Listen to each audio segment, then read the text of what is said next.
JavaScript का code जैसे कल आपने देखा कि हम जब फेच एपीआई को यूज़ कर रहे थे या कि एक स्मॉल टू डू एप्लीकेशन बना रहे थे, तो हमारा कोड बिल्कुल वो अनमैनेजेबल हो रहा था।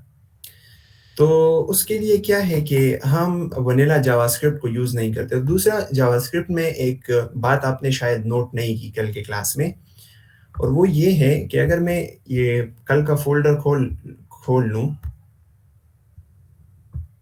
तो आपने कोई भी प्रोग्रामिंग लैंग्वेज अगर पढ़ी हो ना, जैसे सी प्लस प्लस पढ़ा हो या गो लैंग्वेज में भी ये है, जावा में भी है, तो कोई लैंग्वेज भी अगर आपने पढ़ा हो, तो उसमें आपने देखा होगा कि जब प्रोग्राम स्टार्ट होता है ना, सो प्रोग्राम एक मेन फंक्शन से स्टार्ट होता है, ठीक है?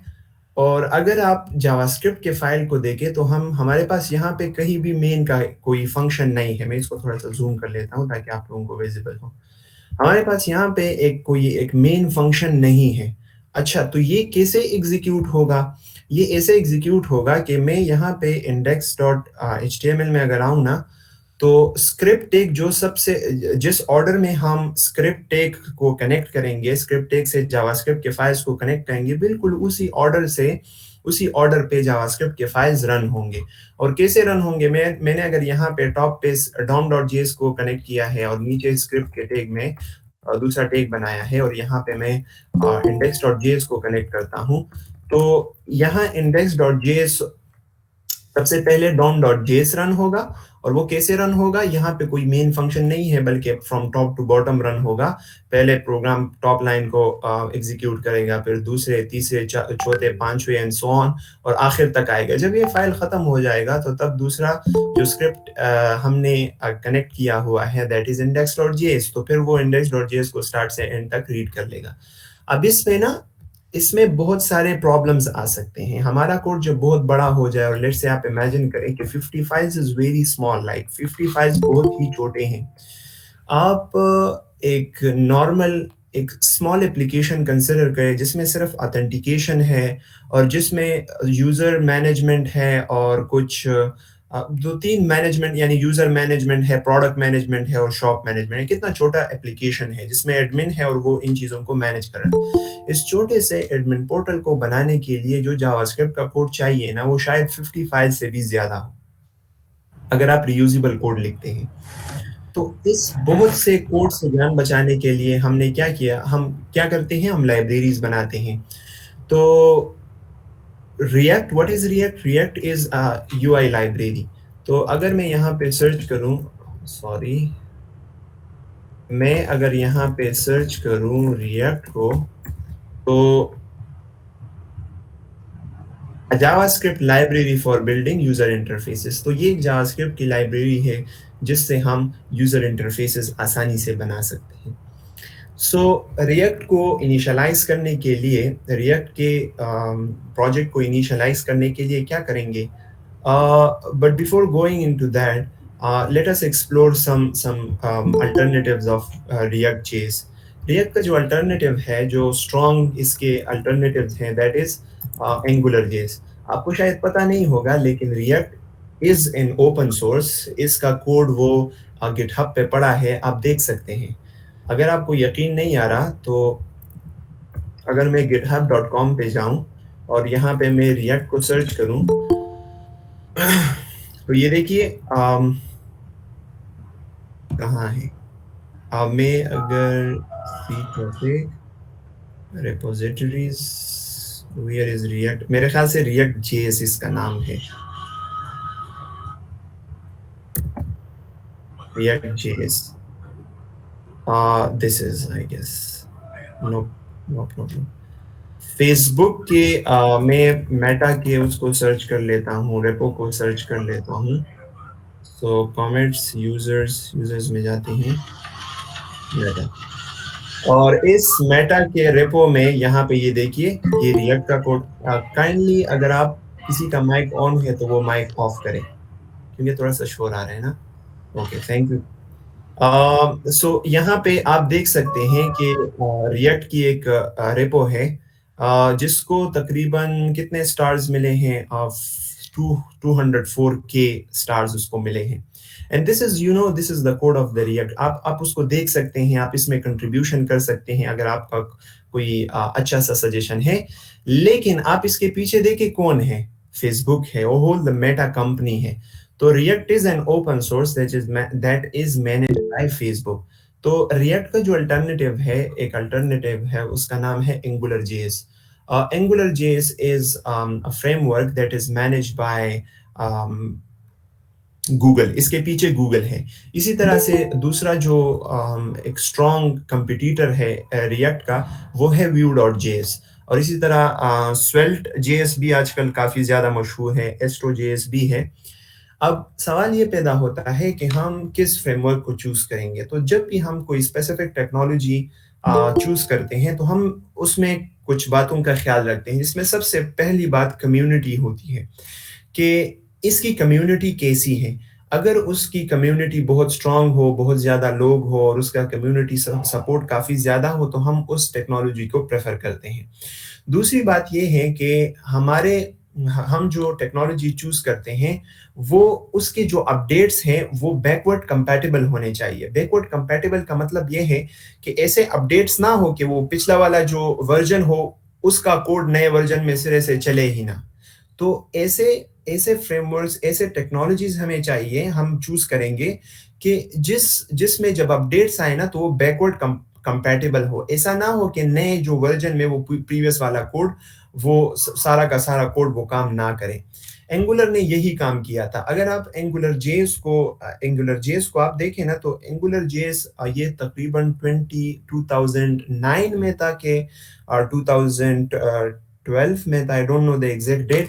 लेकिन गूगल ने ये बहुत पहले लॉन्च किया था। लेकिन जब रिएक्ट आया ना और रिएक्ट ने बहुत मशहूर हुआ, तो गूगल ने लिटरली एंगुलर जेएस को कंप्लीटली रीराइट किया और अब उसको पहले वर्जन को एंगुलर जेएस कहते हैं और जो उसके बाद जो वर्जन है वो एंगुलर है, उसको सिर्फ एंगुलर कहते हैं। सो हम ये भी देखते हैं कि हम जो टेक्नोलॉजी चूज कर रहे हैं वो बैकवर्ड कंपैटिबल हो। अम, तो इन सब बातों को, कम्युनिटी को देखना पड़ता है, बैकवर्ड कंपैटिबिलिटी को देखना पड़ता है, उसके अपडेट्स को देखना पड़ता है एंड ऑल दैट स्टफ। तो रिएक्ट की कम्युनिटी काफ़ी स्ट्रॉन्ग है और साथ में जॉब्स को भी देखना पड़ता है बाय द वे। तो रिएक्ट की कम्युनिटी काफ़ी स्ट्रॉन्ग है, इसके काफ़ी अच्छे अपडेट्स आते हैं, बैकवर्ड कंपैटिबल होते हैं और बहुत ज़्यादा डिमांड है रिएक्ट की। आपको शायद पता ना हो, लेकिन वर्डप्रेस का जो पूरा का पूरा आर्किटेक्चर है, वो फ्रंट एंड है, वो उनको रिएक्ट में रीराइट कर रहे हैं। मैंने सुना था, नॉट कन्फर्म्ड, कि एडब्ल्यूएस ने जो अपना कंसोल है वो भी रिएक्ट में रीराइट किया है। गिटहब ने भी पूरा जो फ्रंट एंड है उसको रिएक्ट में कन्वर्ट कर दिया है। So React is very popular and we will be starting React. अब सवाल ये पैदा होता है कि कैसे हम रिएक्ट के एक प्रोजेक्ट को इनिशियलाइज़ करेंगे। तो मैं यहाँ इस क्लास वर्क को डिलीट करते हैं और यहाँ पे मैं टर्मिनल खोल लेता हूँ। विंडोज़ 11 में उससे पहले आपको पता है, विंडोज़ 11 से पहले टर्मिनल या इस चीज़ को कमांड प्रॉम्प्ट कहते थे। तो ये विंडोज़ 11 में कमांड प्रॉम्प्ट से भी सर्च कर सकते हैं, टर्मिनल से भी सर्च कर सकते हैं, क्योंकि लिनक्स और मैक में टर्मिनल, कमांड प्रॉम्प्ट को टर्मिनल कहते हैं। तो आप दोनों नामों से अवेलेबल है। तो मैं अगर टर्मिनल टर्मिनल कहूँ और आपके पास विंडो है, तो उस विंडोज 10 है या उससे नीचे का कोई विंडो ऑपरेटिंग सिस्टम का वर्जन है, तो आप फिर उसका मतलब विंडोज कमांड प्रॉम्प्ट ले लें।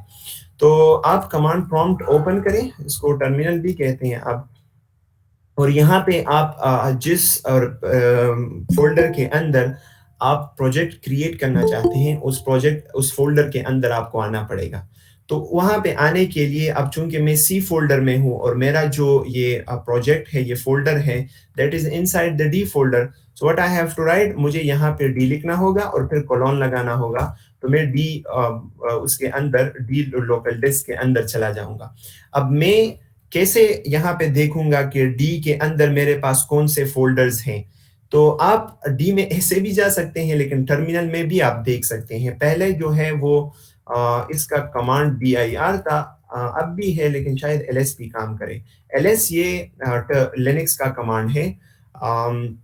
जिससे वो आप जिस फ़ोल्डर के अंदर हो, उस फ़ोल्डर के अंदर जितने भी फाइल्स हैं, उन सबको लिस्ट कर देता है। पहले विंडोज़ 10 में शायद एलएस काम ना करे, वहाँ पे dir कमांड है। तो दोनों विंडोज़ 11 में दोनों काम करते हैं।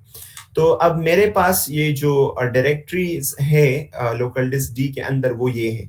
तो मैं इस माय लेक्चर्स के अंदर जाना चाहता हूँ, तो मुझे कौन-सा कमांड रन करना होगा? सीडी चेंज डायरेक्टरी और मुझे माय लेक्चर्स और मैं अब लेट्स से इसका बहुत बड़ा बड़ा नाम है, मैं उसको टाइप नहीं कर सकता, तो थोड़ा-सा उसका नाम लिखें ताकि दूसरों से अब यहाँ पे सिर्फ माय अगर आप लिखते हैं ना, तो माय डॉक्यूमेंट्स भी है, माय लेक्चर्स भी है, माय प्रोजेक्ट्स भी हैं, तो उससे थोड़ा गड़बड़ हो सकता है। गड़बड़ नहीं हो सकता बल्कि वो आपको डिफरेंट ऑप्शंस देगा। तो आप अगर टैब दबाएँ ना तो आप वो ऑटो कंप्लीशन कर लेगा। सो मैं माय लेक और टैब अगर दबाऊँ ना तो उसने मेरे लिए पूरा नाम वो कंप्लीट कर लिया है।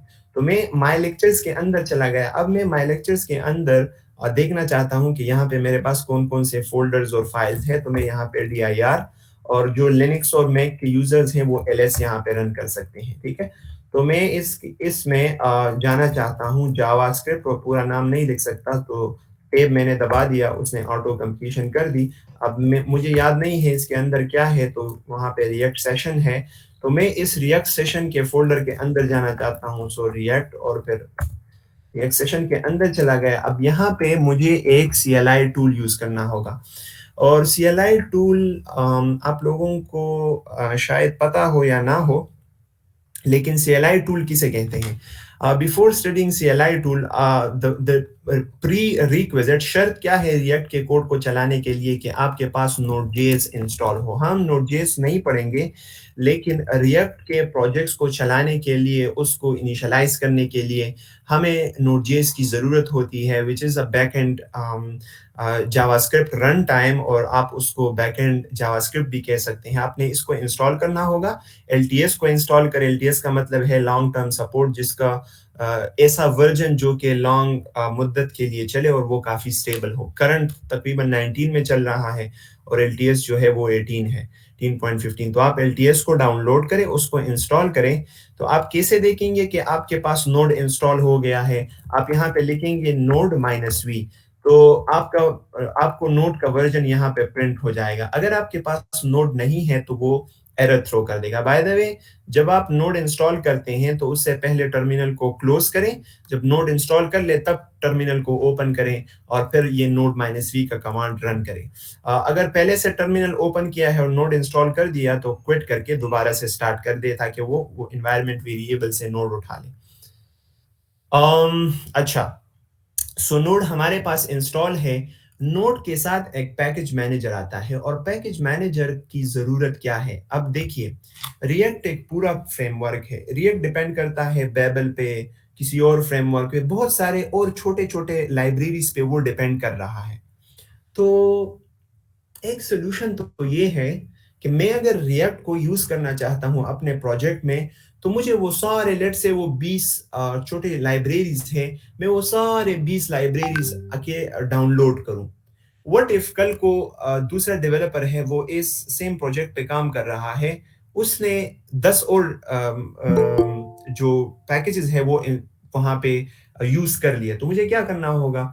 मुझे उस 10 वहाँ पे जाना होगा, एक-एक वेबसाइट किसी स्पेसिफिक वेबसाइट से एक-एक को डाउनलोड करना होगा और वो मैं जहाँ पे मेरा प्रोजेक्ट है वहाँ पे डालना होगा। So this is like very hectic job. We want a software to automate this. हम एक सॉफ्टवेयर चाहते हैं जो कि हमारे लिए यही काम करे कि पैकेज को इंस्टॉल करे, पैकेज को डिलीट करे एंड सो ऑन। तो उसके लिए हमारे पास पैकेज मैनेजर होता है। अगर किसी ने पाइथन को कोई प्रोजेक्ट किया हो यूनिवर्सिटी में तो शायद आप लोगों ने पिप देखा हो।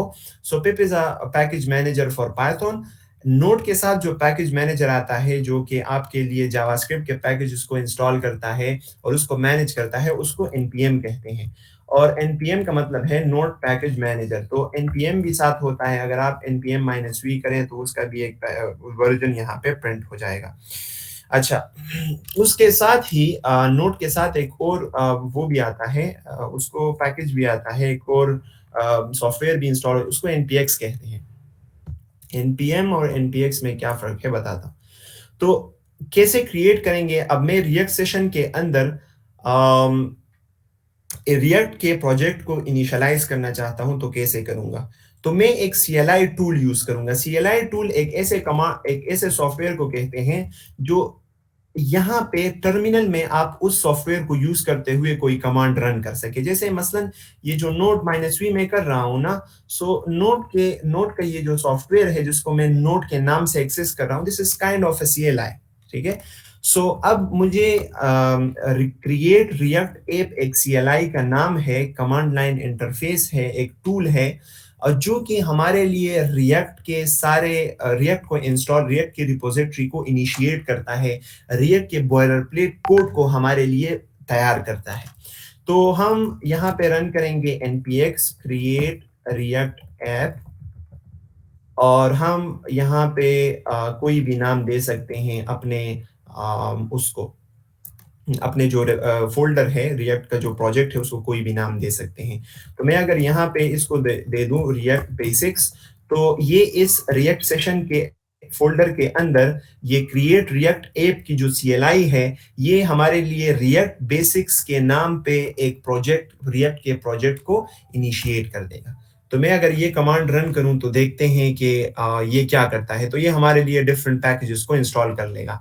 अगर आपके पास क्रिएट रिएक्ट ऐप का सीएलआई टूल नहीं है, तो एनपीएक्स से एन इससे पहले एनपीएक्स लिखने का फ़ायदा ये है कि वो अगर नहीं है, तो आपको ऑप्शन देगा कि आपके पास क्रिएट रिएक्ट ऐप की सीएलआई नहीं है, आप उसको इंस्टॉल करना चाहते हैं, तो आप वाई दबाएँ। अब मेरे पास इंस्टॉल है, तो इसलिए वो ऑप्शन नहीं आ रहा। तो आप वाई प्रेस करें, वो पहले क्रिएट रिएक्ट ऐप को इंस्टॉल कर लेगा और फिर रिएक्ट बेसिक्स फिर वो प्रोजेक्ट बना लेगा आपके लिए। So mobile internet is like slow in this downloading. तो क्या करते हैं?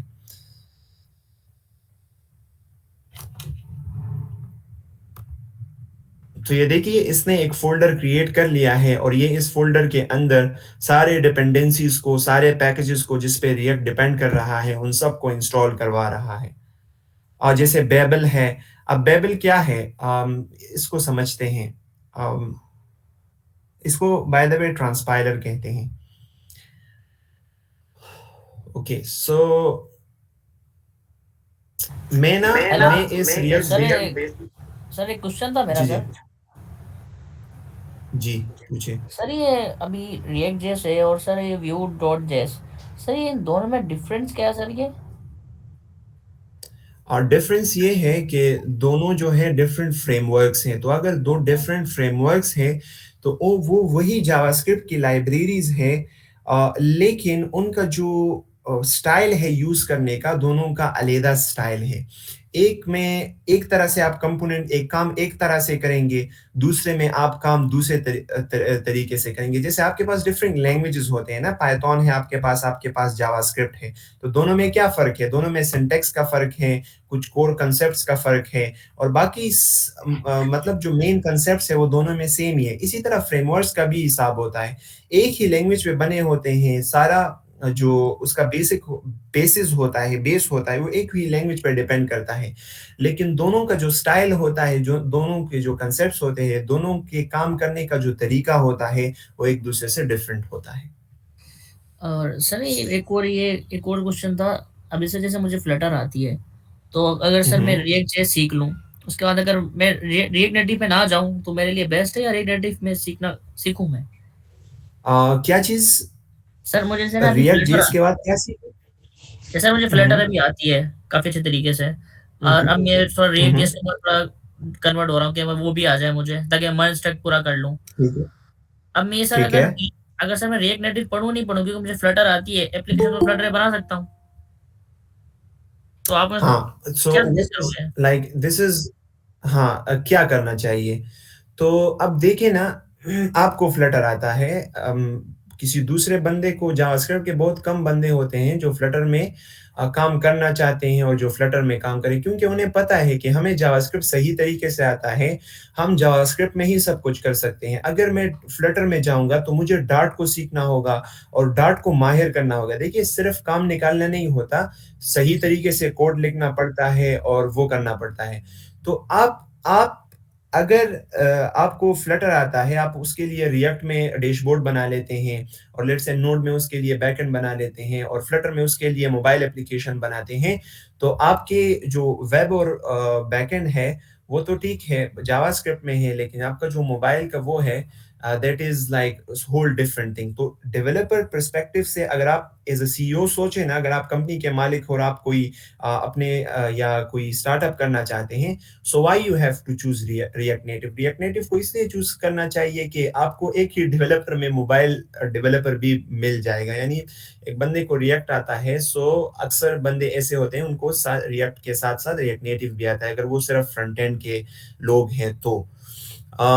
लेकिन फ्लटर में भी आप कर सकते हैं, no worries no problem, Flutter भी बेस्ट है। बाज लोग रिकमेंड करते हैं कि नोड में बैकएंड होना चाहिए, फ्रंट एंड फ्लटर में होना चाहिए। तो ये अक्सर क्लाइंट पे भी डिपेंड करता है, क्लाइंट पे ही डिपेंड करता है, वो कहता है कि मेरे लिए बस ये बना दो। और अगर आप खुद के लिए कोई प्रोजेक्ट बनाते हैं और खुद के लिए सोचते हैं, तो फिर मार्केट को भी देखना पड़ता है कि अच्छा फ्लटर में मैं कर रहा हूँ तो फ्लटर के डेवलपर्स है भी कि नहीं।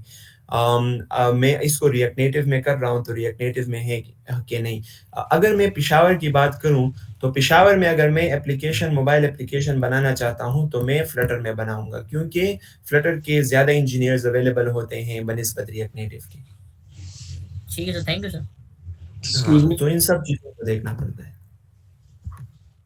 जी जी। हेलो, सलाम जी जी। वालेकुम। वालेकुम सलाम वरहमतुल्लाह। कैसे हो सर? अल्हम्दुलिल्लाह, अल्लाह का करम है, आप सुनाए जी। ठीक ठाक सर। तो ये फुल मतलब फुल कंप्लीट ट्यूटोरियल होगा ये रिएक्ट का? इसमें हम बेसिक्स कवर करेंगे, तकरीबन आधा काइंड ऑफ रिएक्ट कवर करेंगे इंशाल्लाह, अल्लाह से उम्मीद यही है। ओके। और मतलब ये सिर्फ ये फ्रेमवर्क करेंगे या व्यू भी करोगे? अच्छा um, अच्छा, काइंडली बात सुन ले कि क्वेश्चंस जो है वो सेशंस के एंड तक रख लिए, और इस सेशंस में जो है हम रिएक्ट कवर करवा रहे हैं, इसके बाद रिडक्स को भी हम कवर करेंगे और नोड.जेएस को कवर करेंगे। बाकी जितने भी क्वेश्चंस है वो सेशंस के एंड तक रख लिए ताकि ये सेशन जो है इजीली स्मूथली चले। ठीक है, लेकिन ये क्लेरिफाई करूं कि इनिशियली लोग कहते हैं कि अच्छा रिएक्ट के बाद आप व्यू भी करवाएंगे, तो व्यू सीखने की क्या जरूरत है, अल्लाह के बंदे, रिएक्ट अगर सीख ली तो what is the need of view. अगर व्यू सीख ली तो what is the need of react. Initially एक फ्रेमवर्क को मास्टर करें, एक लैंग्वेज को मास्टर करें, अगर तो एक्सपीरियंस 2-3 साल का हो जाए, फिर आप किसी और में जंप करना चाहते हैं तो यू कैन जंप। हमें तो बहुत इजी लगता है, मना इसमें क्या है, इसमें तो यूज स्टेट और यूज इफेक्ट है, बस इसको यूज कर लो, काम चल जाएगा। लेकिन नो, जब आप बड़े बड़े प्रोजेक्ट्स बनाएंगे ना, थोड़े से भी प्रोजेक्ट बड़े हो जाए तो फिर आपको पता चल जाएगा कि व्हाट इज हैपनिंग। तो आप देखिए क्रिएट रिएक्ट ऐप जो है, ये हमारे लिए देखिए लेफ्ट साइड पे मुख्तलिफ चीज़ों को, मुख्तलिफ फाइल्स को क्रिएट कर रहा है। ये अभी भी कुछ डिपेंडेंसीज बाकी है, सो उसको इंस्टॉल कर रहा है। सो ये तकरीबन कंप्लीट हो गया है, I guess, yes this is now completed. मैं क्या मैंने क्या किया कि उस फोल्डर को मैंने inside the visual studio code खोल लिया, तो अब हमारे पास डिफरेंट फोल्डर्स आ गए। So I will start from this package.json file. What the hell is this package.json file? So package.json file, अगर आप npm है, लेट्स से आप npm के उसमें think in shoes of npm, npm को कैसे पता चलेगा कि इस प्रोजेक्ट में कौन कौन सी डिपेंडेंसीज हैं? उसको वही होगी? नो वे, उसको कोई बताएगा ना कि इस ये जो प्रोजेक्ट है ये इन इन पैकेजेस पे, इन इन लाइब्रेरीज पे डिपेंड करता है। तो वो कौन बताएगा? वो हम package.json में बताते हैं। तो package.json is a file from which the npm tracks कि ये प्रोजेक्ट किस किस चीजों पे डिपेंड करता है। तो यहाँ पे आप देख सकते हैं प्रोजेक्ट का नाम है, सारे कॉन्फ़िगरेशन ऑफ द प्रोजेक्ट यहाँ पे हुए होते हैं। यहाँ पे डिपेंडेंसीज में उसे पता है कि टेस्टिंग लाइब्रेरी जस्ट डॉम है, रिएक्ट है, user event, React DOM, React scripts और वेब वाइटल्स। ये जो लाइब्रेरीज है, ये जो पैकेजेस है या ये जो मॉड्यूल्स है, पैकेजेस मॉड्यूल्स लाइब्रेरीज एक ही चीजों को मैं कह रहा हूँ। ये जो ये प्रोजेक्ट इन पैकेजेस या मॉड्यूल्स या लाइब्रेरीज पे डिपेंड करता है।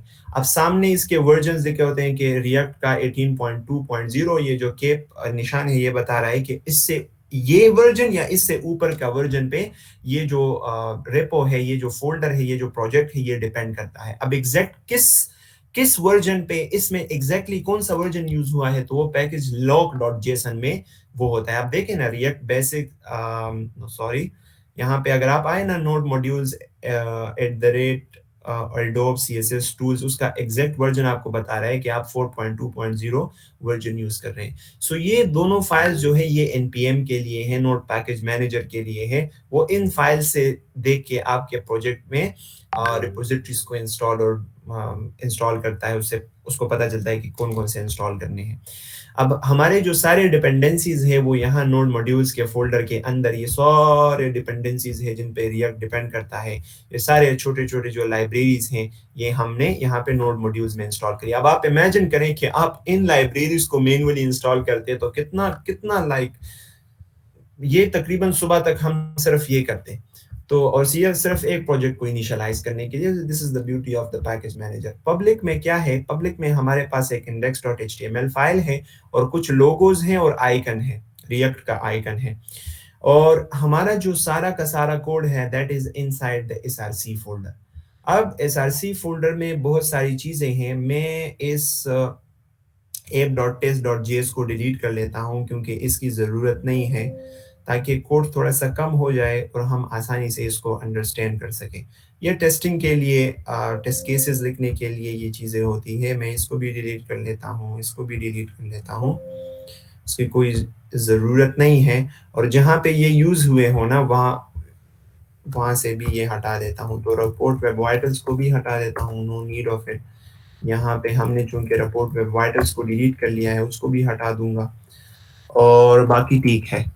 सो app.js के अंदर अगर हम आ जाएं, अच्छा, तो ये एक प्रोजेक्ट क्रिएट हो गया है और हमारा जो सारा कोड है वो इनसाइड द src फोल्डर है। अब इस प्रोजेक्ट को कैसे रन करेंगे, तो आप यहाँ भी टर्मिनल खोल सकते हैं। मैंने ऑलरेडी एक टर्मिनल खोला हुआ है और उसके अंदर मैं यहाँ पे ये जो रिपोजिटरी है इसके अंदर ऑलरेडी आ गया हूँ। रिएक्ट सेशन के अंदर मेरा ये प्रोजेक्ट है ना, मैं अगर यहाँ पे dir करूँ तो ये देखिए रिएक्ट बेसिक्स का जो फोल्डर है वो यहाँ पे है। तो मैं इसके अंदर चला जाऊंगा। अब मैं इस फोल्डर के इस प्रोजेक्ट के अंदर आ गया, तो यहाँ पे मैं npm start कमांड अगर रन करूंगा तो ये मेरे लिए इस एप्लीकेशन को, इस रिएक्ट ऐप को एक सर्वर पे चला लेगा। और वो सर्वर कहाँ पे होगा, वो हमारे ही कंप्यूटर के अंदर होगा और लोकल होस्ट 3000 पे ही वो होगा। अच्छा, तो वो कह रहा है कि 3000 पोर्ट पे कोई और रन हो रहा है। सो मैं यस कर लेता हूँ।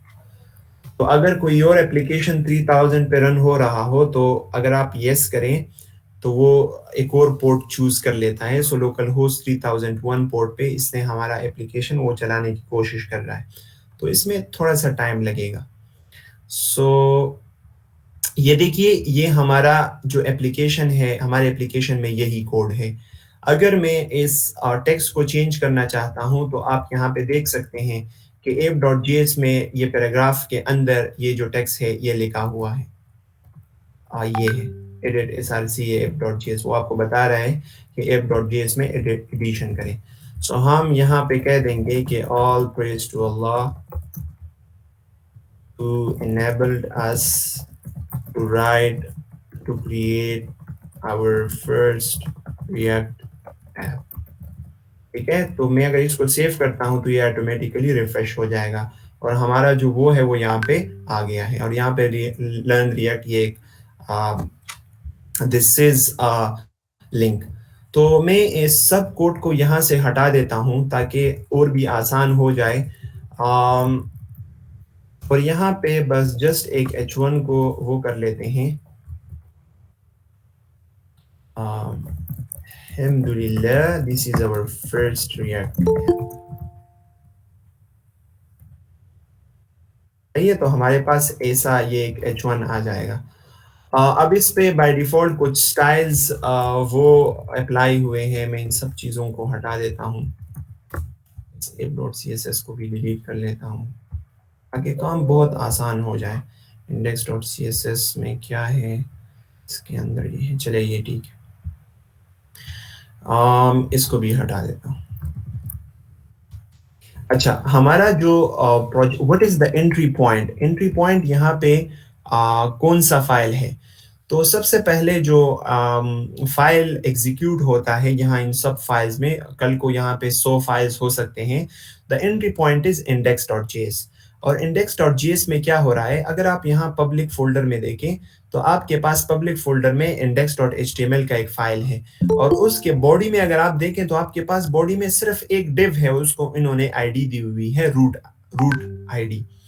तो अगर index.js के अंदर आप आए ना, तो ये क्या कर रहा है कि उस रूट डिव को गेट कर रहा है, उस डिव को गेट कर रहा है जिसकी आईडी रूट थी, और उस पे एक क्रिएट रूट कर रहा है, और उसमें इस ऐप को रेंडर कर रहा है। रेंडर का मतलब है बनाना, ड्रॉ करना। तो ये उस डिव को, उस रूट डिव को गेट कर रहा है, और ये रिएक्ट का सिंटैक्स है react dom.create root, और इसको, उस एलिमेंट को यहाँ पे पास कर रहा है, और इस ऐप को यहाँ पे उस रूट में रेंडर करवा रहा है, उस डिव में रेंडर करवा रहा है जिस डिव की आईडी रूट है। अब आप कहेंगे कि react dom.create root ये क्या है, root.render क्या है? तो आपने, अब ये कैसे काम करता है आपने ये नहीं सीखना। अब अगर बहुत एडवांस चाहेंगे तो फिर ये भी सीखना है, लेकिन फॉर द टाइम बिंग हमें ये नहीं सीखना कि ये कैसे काम करता है। हमें ये सीखना है कि कैसे हम रिएक्ट को यूज करके अपना काम निकालेंगे, हम कैसे इसको यूज करेंगे। अब ये कैसे काम करता है उसके अंदर हम नहीं जाएंगे। तो ये उसी डिव के अंदर इस ऐप को रेंडर कर रहा है। अब ऐप क्या चीज है? ऐप, इन्होंने app.js फाइल को इंपोर्ट किया हुआ है, और वहां से जो एक्सपोर्ट हो रहा है इन्होंने यहाँ पे उसी चीज को इंपोर्ट करके यहाँ पे उसको as a component, as a tag use किया है।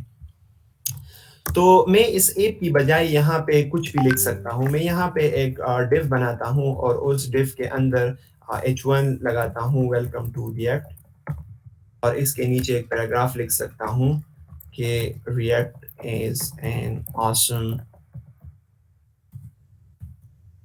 Technology to learn and master. मैं अगर इसको सेव करूं तो अब हमारे पास क्या आया है, यही h1 और यही वो आया है। अब ये कहाँ पे रेंडर हुआ है? अगर आप यहाँ इसको इंस्पेक्ट करें ना, अगर आप इसको इंस्पेक्ट करें तो आप बॉडी को जब खोलें ना, तो बॉडी के अंदर आपके पास एक डिव है जिसकी आईडी रूट है, और उसी रूट के अंदर आपके पास ये जो चीज है ये रेंडर हुआ है। ये रेंडर के अंदर जो आप पास कर रहे हैं ना, रिएक्ट और स्ट्रिक्ट मोड को इग्नोर करें फॉर द टाइम बीइंग, ये जो आप पास कर रहे हैं ये उसी रूट के अंदर यहाँ पे आपको मिल रहा है। देख सकते हैं ये डिव है, और डिव के अंदर हमने h1 और p को क्रिएट किया हुआ है।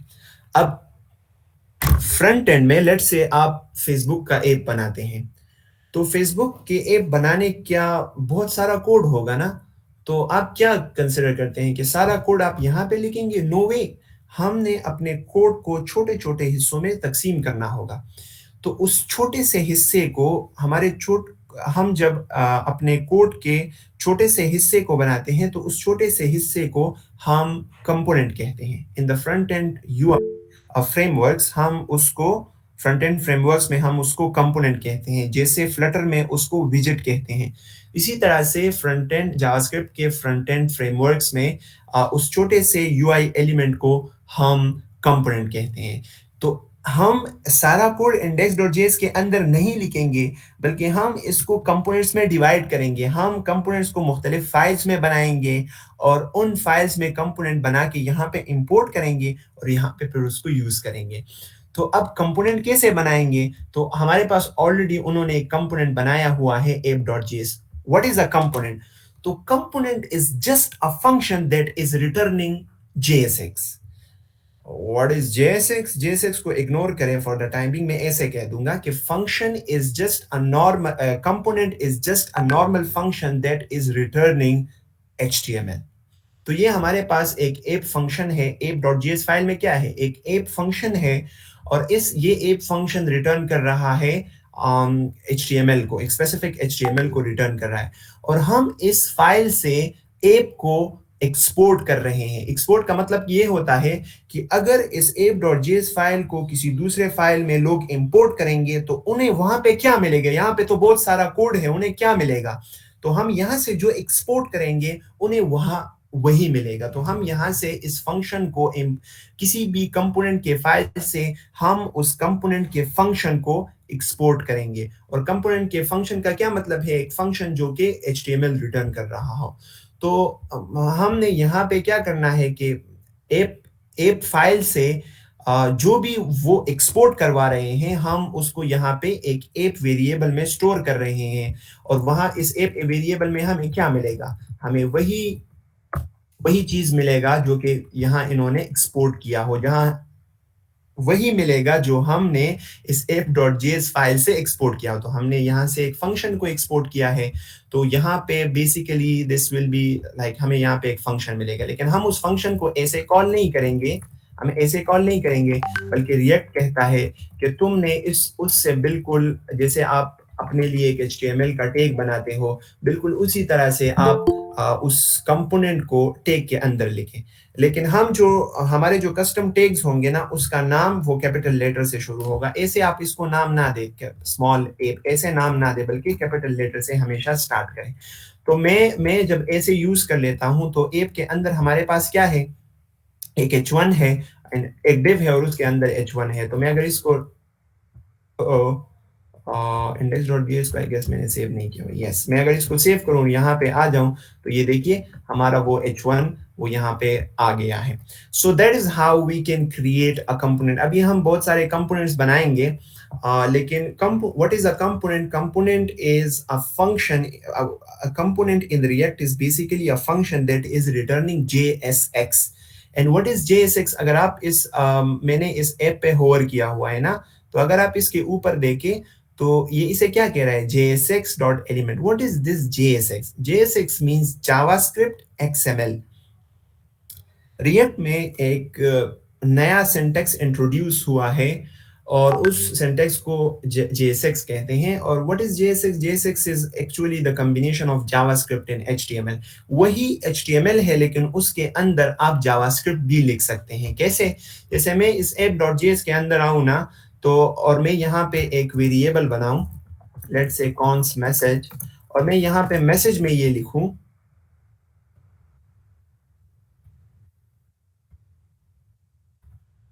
एक स्ट्रिंग में लिखूं, जिस तरह कल हमने पढ़ा था कि किसी वेरिएबल को हम एक स्ट्रिंग असाइन कर सकते हैं। तो अब ये जो मैसेज में जो वैल्यू है ना, ये हम यहाँ पे इस h1 के बीच में शो कर सकते हैं। Message is a variable, this is like accessing the value of a variable is the job of the JavaScript. So हम JavaScript के कोड को भी यहाँ इस HTML के अंदर यूज कर सकते हैं। This HTML, this is not the real HTML, this is JSX. तो इसके अंदर इसको बताने के लिए कि this is not a normal text, this is the JavaScript code, this is the JavaScript variable, हमें यहाँ पे curly braces यूज करने होंगे। अब curly braces के अंदर मैं मैसेज लिख लेता हूँ, तो ये देखिए वो हाईलाइट हो गया है, इसे पता चल गया है कि अच्छा ये मैसेज, ये नॉर्मल, मतलब मैंने मैसेज नहीं दिखाना, मैसेज जो MESSAGE है, ये कैरेक्टर्स मैंने नहीं दिखाने, बल्कि मैसेज एक ऊपर एक वेरिएबल है जिसकी वैल्यू मैंने दिखानी है। तो अब h1 में हमें ये मैसेज दिखाएगा। तो अगर मैं यहाँ पे एक्सक्लेमेटरी मार्क्स लगाऊं, ये देखिए ये हमें ये मैसेज यहाँ पे दिखा रहा है। Alright, so this is the JSX। आप किसी भी कंपोनेंट के फंक्शन के अंदर किसी वेरिएबल में HTML भी स्टोर कर सकते हैं। And I said that this is the JSX the combination of HTML and JavaScript। जैसे मसलन मैं यहाँ पे कह सकता हूँ कि h1 is equal to h1 and just like this, and this is my h1 stored in h1 variable। तो हम रिएक्ट में एक वेरिएबल के अंदर कोई HTML का कोड भी सेव कर सकते हैं। और यहाँ पे फिर मैं कह सकता हूँ, यहाँ पे फिर मैं इस h1 में जो वैल्यू है वो यहाँ पे मैं दिखा सकता हूँ। तो कैसे दिखाऊंगा, मैं कैसे लिखूंगा, हाउ आई कैन राइट। मैं इस h1 को यहाँ पे शो करना चाहता हूँ, तो मैं कैसे लिखूंगा, शाबाश बताएं मुझे।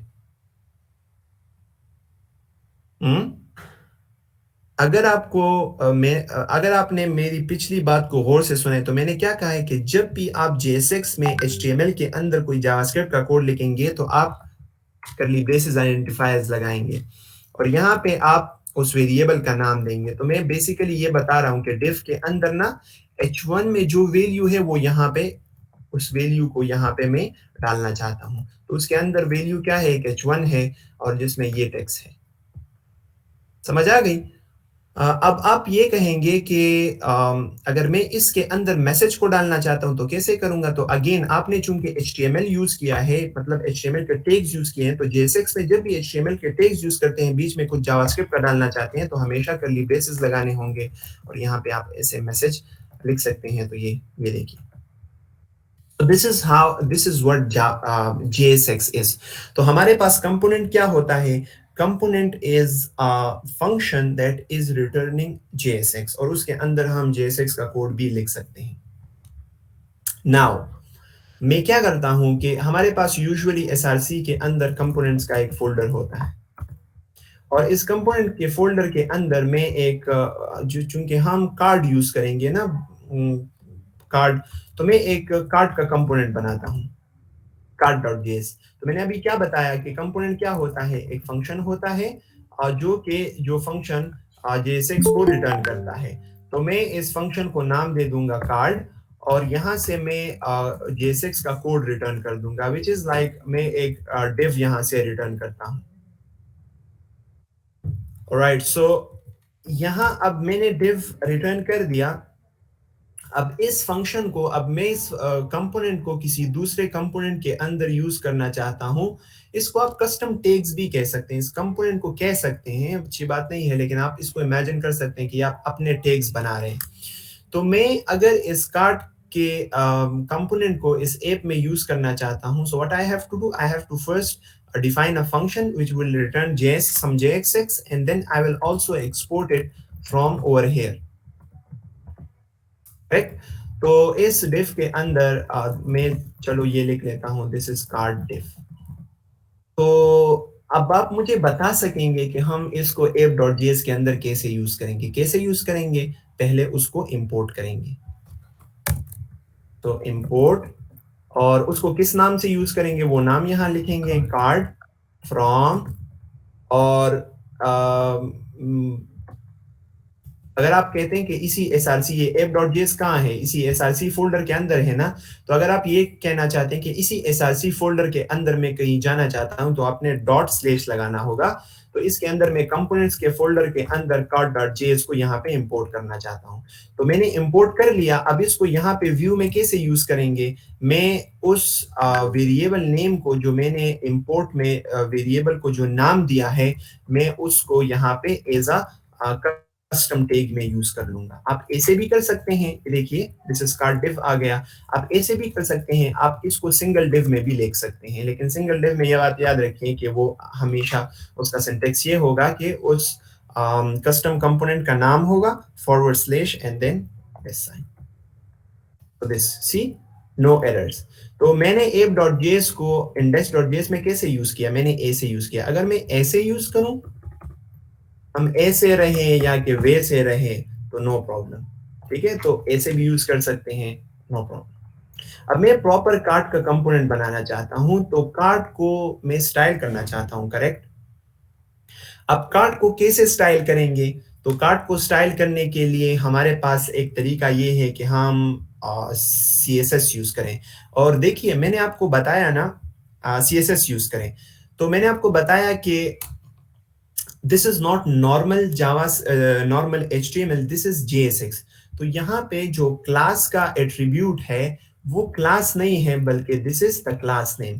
तो मैं इस div को एक क्लास देना चाहता हूँ, which is card। तो हमें रिएक्ट में क्लास एट्रीब्यूट को अगर हम कोई वैल्यू देना चाहते हैं तो हमने क्लास नेम एट्रीब्यूट को यूज करना होगा, बिकॉज दिस इज JSX। और ये नीचे जब इससे ये HTML बनाएगा तो ये क्लास एट्रीब्यूट में ही इस कार्ड की वैल्यू को पुट करेगा। तो मैं इसको काट देता हूं। अब कहां पे मैं इसको स्टाइल करूं? तो मैं यहाँ पे एक SRC के अंदर एसेट्स का एक फोल्डर बना लूंगा और उसके अंदर मैं CSS का एक फोल्डर बनाता हूं और उसके अंदर मैं card.css एक फाइल बनाता हूँ और इसमें मैं अपने स्टाइल्स लिखता हूँ कि कार्ड जिसको कार्ड का क्लास मिले ना, वो कार्ड का क्लास क्या होगा कि वो कार्ड का क्लास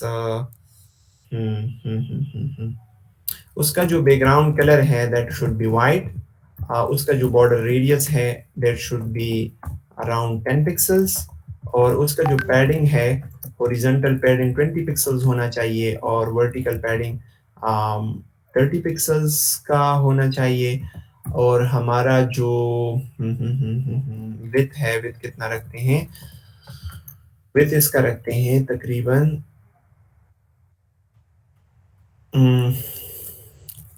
10%।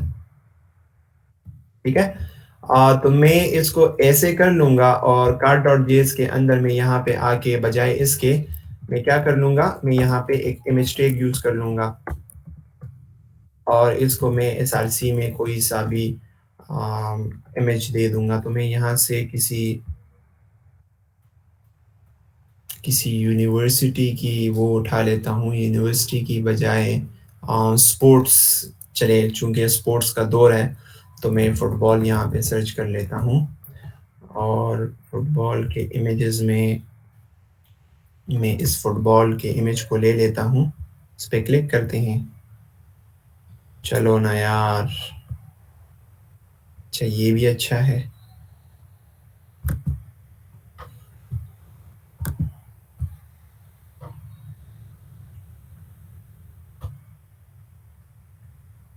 ऐसा ना हो मैं आप लोगों से डिस्कनेक्ट हुआ हूँ।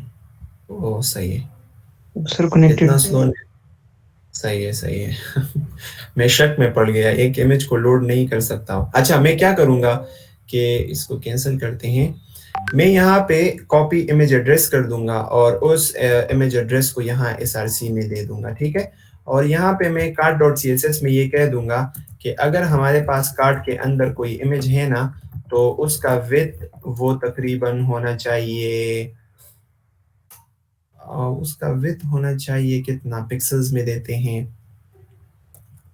100 पिक्सेल्स, और उसका जो हाइट है वो भी 200 पिक्सेल्स कर लेते हैं। चलिए सही है, ऐसे मैंने कर लिया और साथ में इमेज के नीचे मैं एक वो बना लेता हूँ, एक h3 के इसका स्पोर्ट्स का नाम क्या है, फुटबॉल, और साथ में डिस्क्रिप्शन p में लिख लूंगा कि very tough and small duration game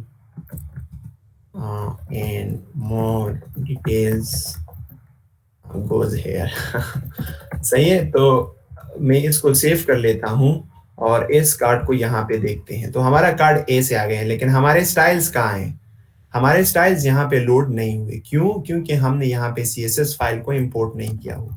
तो हम उस CSS फाइल को इंपोर्ट कर लेंगे। तो CSS फाइल को किसी वेरिएबल में स्टोर करने की जरूरत नहीं है, बस जस्ट इंपोर्ट करें। और कैसे इंपोर्ट करेंगे, इस फोल्डर के अंदर तो नहीं है, मैं इस फोल्डर से बाहर निकलना चाहता हूँ क्योंकि मैं card.js में हूँ ना, ये कंपोनेंट्स के अंदर है। तो कंपोनेंट से बाहर निकल के मैं एसेट्स के अंदर CSS के अंदर card.css को यहाँ पे इंपोर्ट करना चाहता हूँ। तो बाहर निकलने के लिए डबल डॉट्स स्लैश और एसेट्स और /css और फिर card.css।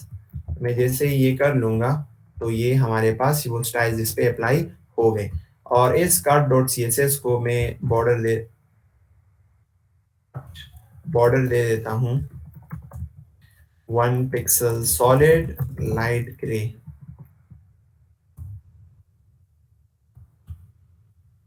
तो ये हमारे पास इसका बॉर्डर आ गया है, क्योंकि हमने यहाँ पे इसको विड्थ दिया है, स्पेसिफिक 10% विड्थ दिया है। तो मैं इसे ये हटा दूँ, ये ऐसे आ जाएगा। बजाय इसके मैं इसके व्यू को क्या कर दूंगा, डिस्प्ले को मैं इनलाइन ब्लॉक कर दूंगा। कल सिर्फ इनलाइन करेंगे तो फिर हाइट और विड्थ नहीं लेगा, तो इनलाइन ब्लॉक अच्छी बात है। ऐसा अच्छा है नहीं, इसका स्पेसिफिक विड्थ होना चाहिए। सो विड्थ इसको देते हैं तकरीबन 250 पिक्सेल्स का और हाइट इसका डायनामिक होगा। तो ये हमारे पास एक कार्ड आ गया है। सो हमने एक कार्ड कंपोनेंट बनाया है और कार्ड कंपोनेंट को हमने कैसे स्टाइल किया है कि हम एक सीएसएस फाइल में हमने स्टाइल्स लिख लिए और वो यहाँ पे हमने इंपोर्ट कर दिया। अब आप ये ना समझे कि ये जो स्टाइल्स हैं, ये कार्ड डॉट सीएसएस के अंदर जो स्टाइल्स हैं, ये सिर्फ और सिर्फ इस पे अप्लाई होंगे।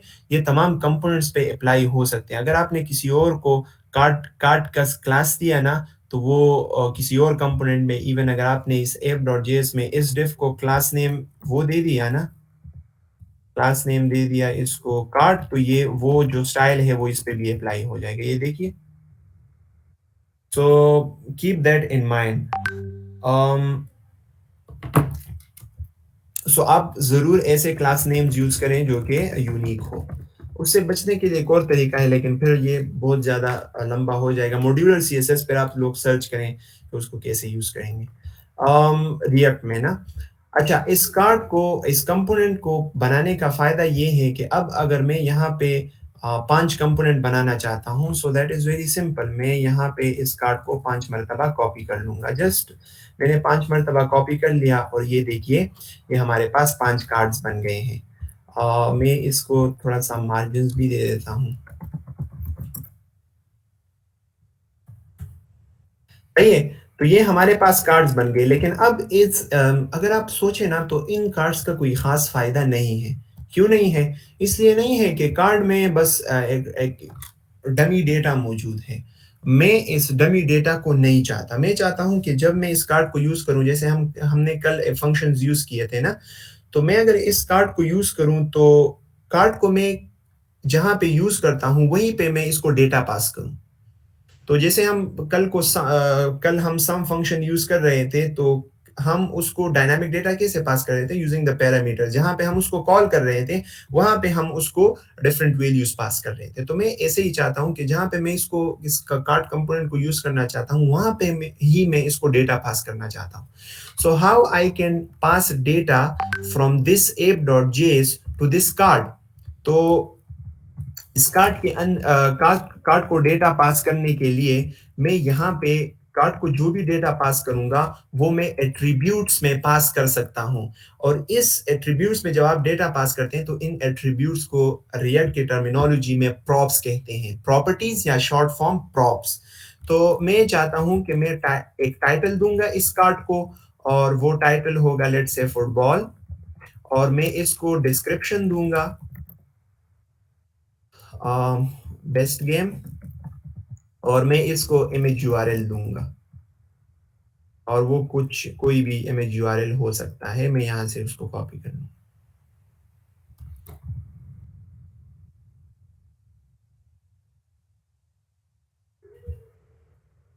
अब मैं जब भी कार्ड कंपोनेंट यूज करूंगा, तो मैं कार्ड कंपोनेंट, हर एक कार्ड को मैं डिफरेंट डिफरेंट वैल्यूज पास कर सकता हूं। लेकिन सवाल ये है कि उस वैल्यूज को, ये जो ऐप से मैंने वैल्यूज इसको पास कर दिए, ये कार्ड को कहाँ पे मिलेंगे?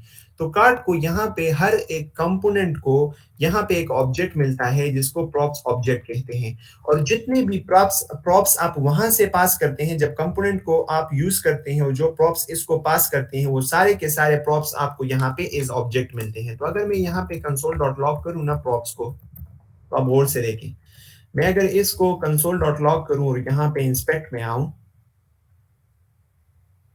तो ये देखिए एक ऑब्जेक्ट मेरे पास कंसोल हो गया है। और मेरे पास देखिए डिस्क्रिप्शन की में वो डिस्क्रिप्शन को जो वैल्यू मैंने पास की थी वो आई है, इमेज यूआरएल में इमेज यूआरएल की वैल्यू आई है, और टाइटल में टाइटल की वैल्यू आई है। तो अगर आप कार्ड को डायनामिक बनाना चाहते हैं, तो आपको क्या करना चाहिए? आपको प्रॉप्स से वैल्यू लेके यहाँ पे पास करना चाहिए। सो इंस्टेड ऑफ एसआरसी में एक डमी डेटा डालने की, मैं क्या करूंगा कि इसको वो प्रॉप पास कर लूंगा जिसका नाम है props.image_url। तो मैं क्या ऐसे पास करूंगा? नो वे। मैंने आपको अभी क्या बताया कि जब भी आप HTML के JSX में जो HTML सिंटैक्स हो उसके अंदर जावास्क्रिप्ट लिखेंगे, आप हमेशा करली ब्रेसेस को यूज करेंगे। तो आप एट्रीब्यूट को वैल्यू भी वो डायनामिक वैल्यू दे सकते हैं, जावास्क्रिप्ट की एक वेरिएबल को पास कर सकते हैं टू द एट्रीब्यूट। तो मैं src को props.image_url की वैल्यू देना चाहता हूँ। और यहाँ H3 में बजाय फुटबॉल के मैं यहाँ पे देना चाहता हूँ props डॉट टाइटल, क्योंकि वहाँ जब हम ऐप में इसको यूज़ कर रहे हैं तो हम इसको क्या पास कर रहे हैं, टाइटल पास कर रहे हैं, इमेज यूआरएल पास कर रहे हैं और डिस्क्रिप्शन पास कर रहे हैं। तो cart.js के अंदर हमने इमेज यूआरएल भी यूज़ किया, props डॉट टाइटल भी यूज़ किया, और यहाँ पे भी हम props के ऑब्जेक्ट में जो डिस्क्रिप्शन का वो है वो यूज़ करना चाहते हैं, तो मैं यहाँ पे लिख लूँगा props डॉट डिस्क्रिप्शन। मैंने इसको सेव कर दिया। अब मैं यहाँ पे आ गया हूँ, मैंने इसको रिफ्रेश कर दिया, तो ये काम सही कर रहा है। अब मैं यहाँ से अगर क्रिकेट पास करूँ, लेट्स से,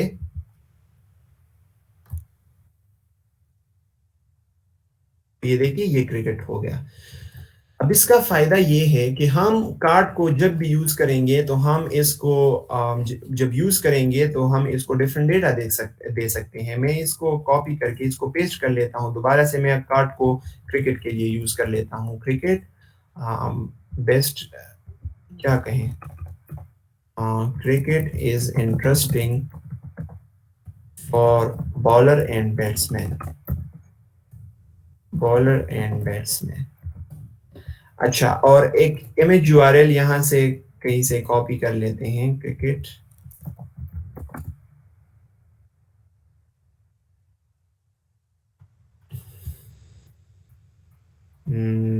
कौन सा स्क्वेयरली टाइप इमेज है ये, तो मैं कॉपी इमेज एड्रेस कर लेता हूँ और यहाँ पे इसको पास कर लेते हैं।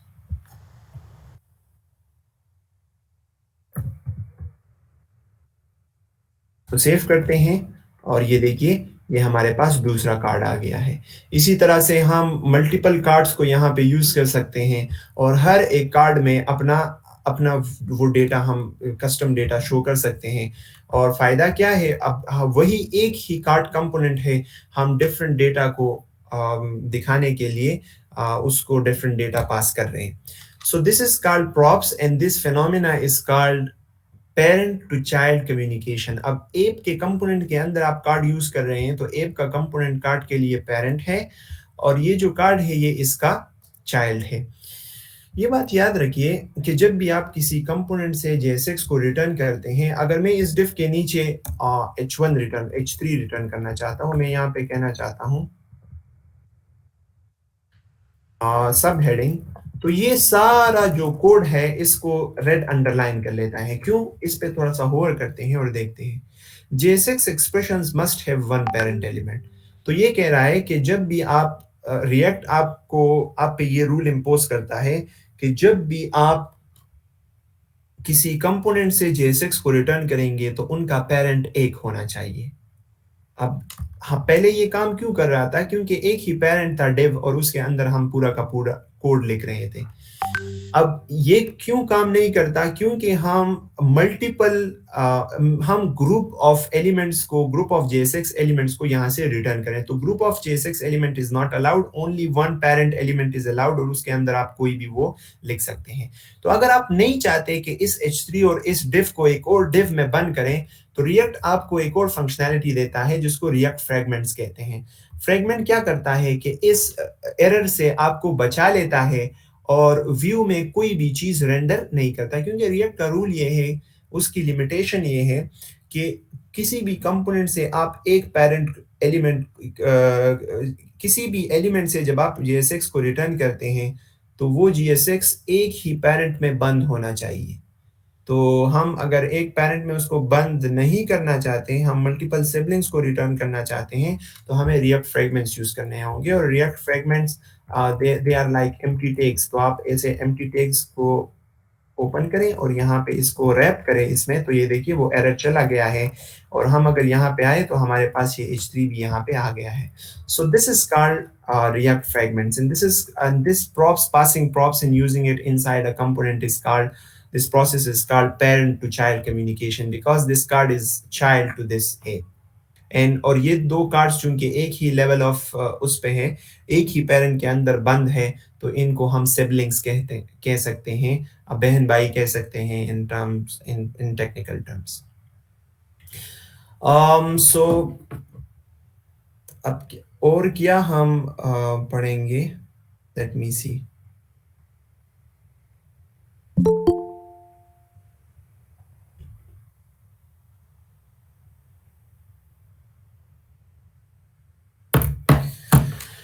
so the next thing is state.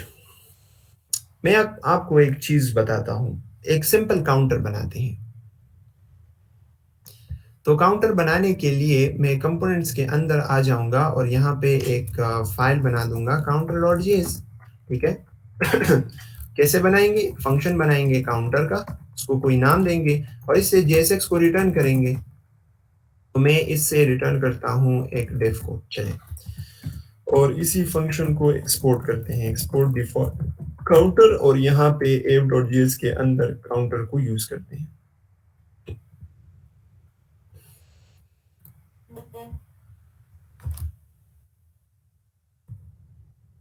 इसके नीचे काउंटर को यूज करते हैं, तो मैं डायरेक्टली वो मेरे लिए इंपोर्ट कर लेगा। मैं इसको ऐसे यूज कर लेता हूँ, सही है। और इस काउंटर के अंदर मैं अपना कोड लिखता हूँ। अच्छा, क्या कोड लिखता हूँ? इस डिफ के अंदर ना मैं एक h1 बना लूंगा और उस h1 के अंदर बताता हूँ क्या कर रहा हूँ मैं। और मैं यहाँ पे दो बटन्स बनाता हूँ, एक बटन हो गया, दूसरा बटन हो गया और तीसरा बटन हो गया। मैं इसमें इसको कहता हूँ एड, इसको कहता हूँ सब्ट्रैक्ट और इसको कहता हूँ रीसेट। और यहाँ पे मैं एक काउंटर बनाना चाहता हूँ जिसकी वैल्यू वो इंक्रीज हो, पहले 0 हो, फिर अगर हम 8 पे क्लिक करें तो वो 1 उसके साथ ऐड हो, सब्ट्रैक्ट करें तो 1 उससे माइनस हो, एंड सो ऑन। सो कल हमने इवेंट लिसनर्स को जावास्क्रिप्ट में पढ़ा था।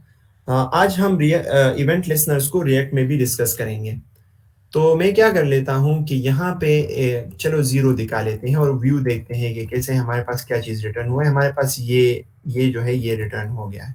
मैं इसको थोड़ा सा स्टाइल करता हूँ और इसको मैं एक क्लास नेम दे देता हूँ काउंटर डिफ, सही है। और काउंटर डिफ को इसी कार्ड में स्टाइल करते हैं। It's not a good practice आप CSS के अंदर एक और बनाएं, लेकिन चूंकि अभी हमने देखा कि वो काम करेगा, दैट इज वाई मैं यहाँ पे काउंटर डिफ बना लेता हूँ और मैं इसको कह लेता हूँ कि तुम्हारा जो विड्थ है ना वो होना चाहिए 100% और तुम्हारा जो बैकग्राउंड कलर है ना वो होना चाहिए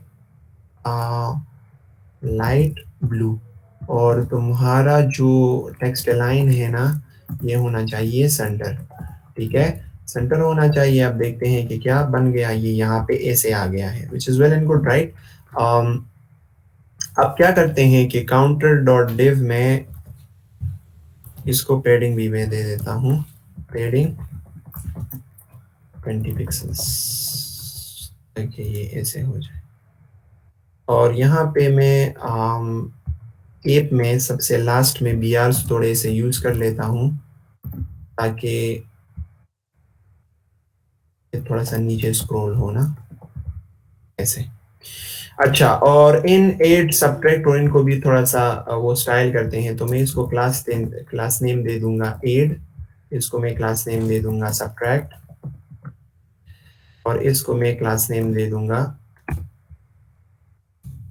रीसेट। अब स्टाइल कैसे करेंगे मैं यहाँ पे बता दूंगा। काउंटर के अगर काउंटर डिफ के अंदर जो भी बटन होना, उस बटन का पैडिंग होना चाहिए तकरीबन, का पैडिंग होना चाहिए 10 पिक्सल्स, और उसका जो बॉर्डर होना चाहिए वो नन होना चाहिए। और बॉर्डर नन हो गया, और क्या होगा, बॉर्डर रेडियस होगा, बॉर्डर रेडियस तकरीबन 8 पिक्सल्स। अच्छा, और अगर काउंटर डिफ के अंदर जो .8 का क्लास है ना उसको मैं बैकग्राउंड कलर देना चाहता हूँ some kind of like light green, और जो काउंटर डिफ के अंदर, सॉरी, मैं काउंटर डिफ के अंदर डॉट काउंटर डिफ और इसके अंदर जो डॉट सब्ट्रैक्ट का क्लास है ना, जो हमने वो सब्ट्रैक्ट के बटन को दिया था, उसका बैकग्राउंड कलर होना चाहिए लाइट ऑरल, और काउंटर डिफ के अंदर जो डॉट रीसेट का वो है उसको मैं बैकग्राउंड कलर देना चाहता हूँ सम लाइट ब्लू तो नहीं, लेकिन लाइट स्काई ब्लू चले। ये ऐसे बटन्स आ गए। इसमें क्या झंडा है कि ये इतना वो हो रहा है। 10 पिक्सल्स और इसको मैं कर लेता हूँ 30 पिक्सल्स। 8 पिक्सल्स, बॉर्डर नन, और इनका जो मार्जिन है वो भी होना चाहिए तकरीबन 20 पिक्सल्स। ये ऐसे आ गया। अब मैं चाहता हूं कि कोई अगर इस ऐड बटन पे क्लिक करें तो ये इसके साथ 1 ऐड हो, सब्ट्रैक्ट पे क्लिक करें तो इससे 1 माइनस हो, रिसेट पे क्लिक करें तो ये वापस 0 हो जाए। तो अब इसके लिए क्या करते हैं, सबसे पहले इवेंट को लिसन करेंगे। हम क्या करना चाहते हैं, इस क्लिक पे, ऐड के क्लिक पे कोई काम करना चाहते हैं। तो हम इवेंट लिसनर्स को कैसे ऐड करेंगे, इस बटन के अंदर आके हम यहाँ पे एक एट्रीब्यूट लगाएंगे जिसका नाम है ऑन क्लिक, और हम इस ऑन क्लिक को कोई फंक्शन पास कर सकते हैं। हम वो फंक्शन यहाँ पे भी डिफाइन कर सकते हैं जो कॉलबैक, आपको याद है कल ऐड इवेंट लिसनर को हम एक कॉलबैक दे रहे थे, तो वही कॉलबैक हमने इस ऑन क्लिक को डायरेक्टली पास करना होगा। यानी ये फंक्शन तब रन होगा जब कोई इस बटन पे क्लिक करे। तो ये फंक्शन, ये कॉलबैक आप यहाँ पे भी डिफाइन कर सकते हैं और ऊपर भी डिफाइन कर सकते हैं। तो मैं इसको ऊपर डिफाइन कर लेता हूँ। हम किसी कंपोनेंट के अंदर और फंक्शंस भी वो कर सकते हैं और डिफाइन कर सकते हैं। तो मैं यहाँ पे ऐड हैंडलर एक फंक्शन है वो बना लेता हूँ, और इस ऐड हैंडलर और इसको मैं यहाँ पे पास कर लेता हूँ कि जब कोई इस बटन पे क्लिक करें तो ये फंक्शन फायर हो।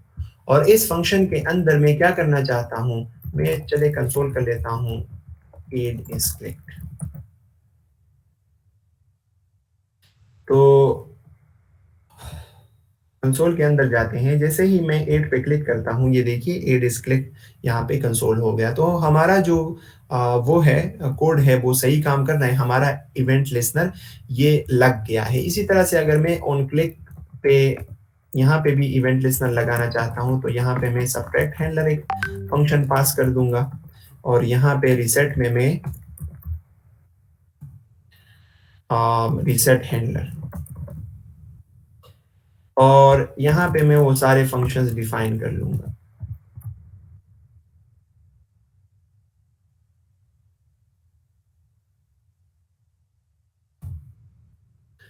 इसका नाम होगा सब्ट्रैक्ट हैंडलर और इसका नाम होगा रिसेट हैंडलर।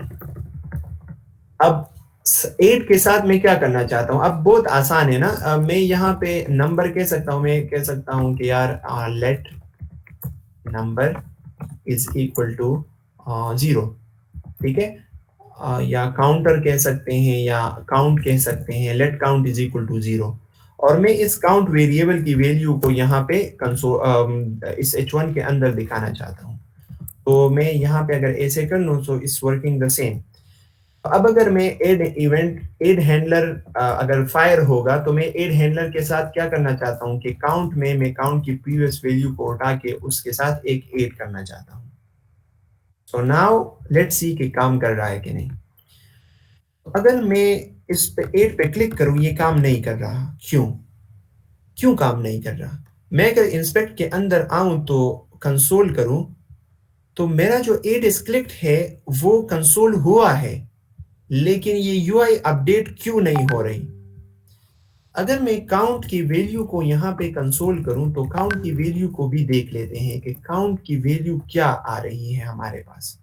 तो मैं अगर इसको रिफ्रेश करता हूं, कंसोल को क्लियर करते हैं, इस वार्निंग से क्लियर करते हैं, मैं अगर इस 8 पे क्लिक करता हूं ना, ओ काउंट की वैल्यू तो चेंज हो गई। अगर दोबारा क्लिक करता हूं, ओ ये तो 2 हो गई, लेकिन यहाँ पे अपडेट क्यों नहीं हो रही। And I will tell you why. जब आप नॉर्मल वेरिएबल यूज करते हैं तो अगर वो नॉर्मल वेरिएबल अपडेट होता है तो रिएक्ट जब इनिशियली रेंडरिंग कंप्लीट कर लेता है, उन कंपोनेंट्स को ड्रॉ कर लेता है, तो वो दोबारा से जब उस कंपोनेंट के अंदर कोई वेरिएबल में चेंज आ जाए तो वो दोबारा से यूआई को दोबारा से रीरेंडर नहीं करता। तो हमारा जो काउंट का वेरिएबल है ये अपडेट हो रहा है, लेकिन this is not rerendering, this change is not rerendering the component. तो अब हमें क्या करना चाहिए, हम कंपोनेंट को रीरेंडर कराना चाहते हैं। स्टेट को अपडेट करना चाहते हैं, और स्टेट का नाम जब भी आप सुने, स्टेट का मतलब है the current values of all the variables inside a component. तो मैं जब मेरे पास स्टेट अपडेट हो तो मैं यूआई को भी अपडेट करना चाहता हूँ। तो रिएक्ट मुझे कहता है कि तुम अगर ऐसा करना चाहते हो ना, कि तुम यूआई को अपडेट करना चाहते हो, तो तुम्हें एक फंक्शन यूज करना होगा जिसको हम हुक कहते हैं, जो कि जो फंक्शंस हमें रिएक्ट देता है नॉर्मली हम उसको हुक्स कहते हैं। तो वो रिएक्ट हमें एक फंक्शन देता है जिसको कहते हैं यूज स्टेट हुक, और इसको हम कहाँ से इंपोर्ट करेंगे? From react. अब इस यूस्टेट की मदद से हम अपने स्टेट वेरिएबल्स को बनाएंगे। तो इस यूस्टेट फंक्शन को अगर मैं कॉल करता हूं तो ये रिटर्न करता है एक अरे को जिसमें 2 एलिमेंट्स होते हैं। मैं इसको नाम दे देता हूं स्टेट अरे। इस स्टेट अरे को रिटर्न करता है, और इस स्टेट अरे के फर्स्ट एलिमेंट में, जो इसका फर्स्ट एलिमेंट होता है, वो किस इंडेक्स पे होगा? 0 इंडेक्स पे होगा। ये इस स्टेट अरे के 0 इंडेक्स पे मुझे उस वेरिएबल की वैल्यू देता है, और एज अ फर्स्ट इंडेक्स और एज अ सेकंड एलिमेंट ये मुझे क्या देता है? उस स्टेट को अपडेट करने का फंक्शन देता है। तो मैं इसको ऐसे लिख सकता हूं,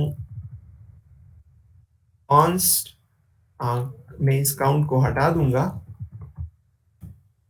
तो मैं इसे ऐसा लिख सकता हूं, const count is equal to this, and const set count is equal to this. अब इस यूस्टेट ने क्या किया? इसने मुझे, जब मैंने इसको कॉल किया ना, और मैं इसको जरूर कोई वैल्यू दूंगा कि इस काउंट की इनिशियल वैल्यू क्या होगी, तो यूस्टेट को जब मैंने 0 पास किया और इसको मैंने कॉल किया, तो इसने एक अरे रिटर्न की। उस अरे में एज अ फर्स्ट इंडेक्स ये मुझे एक वैल्यू देगा, और उस वैल्यू में उस स्टेट की वैल्यू होगी, यानी आप इसको बिल्कुल वो काउंट वेरिएबल कंसिडर करें। और एज अ सेकंड एलिमेंट ये मुझे एक फंक्शन देगा जो कि इस वेरिएबल, जो फर्स्ट इंडेक्स पे जो वेरिएबल पड़ा है, इसमें जो वैल्यू है, इसको अपडेट करेगा, लेकिन दूसरा काम भी करेगा। सिर्फ इसको अपडेट नहीं करेगा, बल्कि सेट काउंट को जब आप कॉल करेंगे, ये उस वेरिएबल को अपडेट करने के साथ साथ कंपोनेंट के रिरेंडर को भी इनिशियलाइज करेगा। इसका क्या मतलब है? जब मैं सेट काउंट को कॉल करूंगा कहीं पे भी, तो ये 2 काम करेगा। ये इस काउंट के एक वैल्यू को भी चेंज कर देगा, जो नई वैल्यू मैं इसको पास कर लूंगा, और साथ में इस पूरे कंपोनेंट को दोबारा से रिरेंडर करवा देगा। सो दैट इज द 2 जॉब्स। अगर आपने डिस्ट्रक्शन का सिंटेक्स पढ़ा हो तो ये जो काम मैंने किया है ना, अगर नहीं पढ़ा तो आप इसको वीडियो के बाद एक्सप्लोर करें। ये जो काम मैंने किया है ना, ये बिल्कुल मैं ऐसे लिख सकता हूं।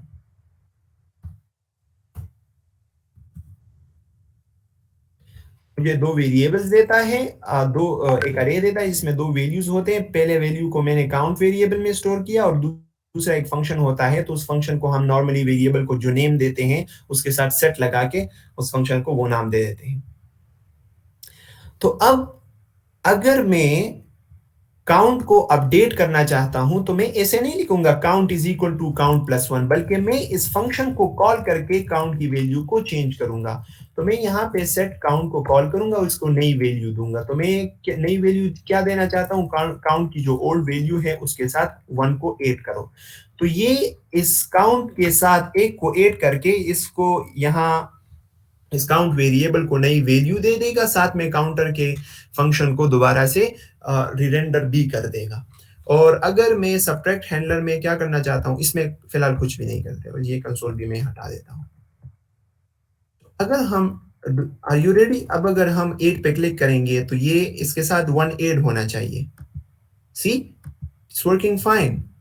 Why? Because now हम set count को कॉल कर रहे हैं, तो ये इस कंपोनेंट को रिरेंडर भी कर रहा है। अगर आप यहाँ पे एलिमेंट्स में आए ना, और आप यहाँ पे इस काउंटर को एक्सपेंड करें, तो आप इस H1 को गौर से देखें, ये फ्लैश होगा।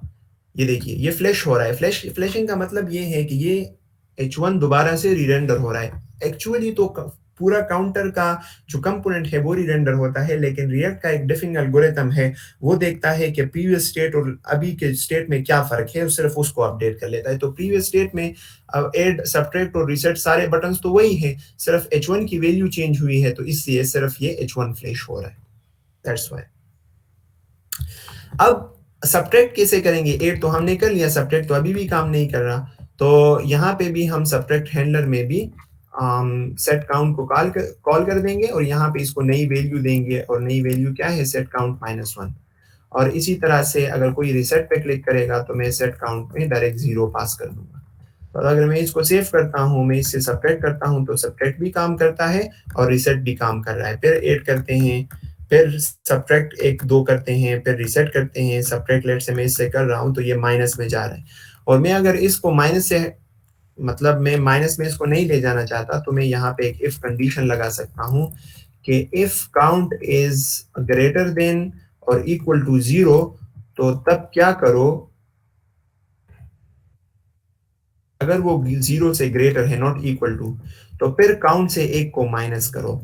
अगर 0 से ग्रेटर नहीं है तो फिर कुछ भी ना करो, तो मतलब वो 0 से नीचे नहीं जाएगा। तो मैं अगर 8 करूं तो 8 हो रहा है, सब्ट्रैक्ट भी हो रहा है, लेकिन अगर 0 से नीचे आ रहे हैं तो वो फिर दोबारा से स्टेट को अपडेट नहीं कर रहा। तो मैं ऊपर जाता हूँ, रिसेट करता हूँ, फिर ऊपर काउंटर को थोड़ा सा अपडेट कर लेता हूँ, फिर रिसेट करते हैं। सो it's working fine as expected. So that is how we use state hook, and that is how we can update state and can show it to the user. Sir, आपने कहा कि जब हम नॉर्मल वेरिएबल यूज करते हैं तो हमारे पास वो री-रेंडर नहीं होता, तो उसकी कोई Component स्पेसिफिक re-render रीजन नहीं है? होता। ये सर, उसकी कोई स्पेसिफिक रीजन? उसकी स्पेसिफिक रीजन ये है कि आपके पास बहुत सारे वेरिएबल्स हो सकते हैं, और rerender is a very heavy task for the browser. Rerendering is a heavy task. तो आप अगर 10 वेरिएबल्स हैं और सबको आप चेंज कर रहे हैं, so you can your app can be very inefficient.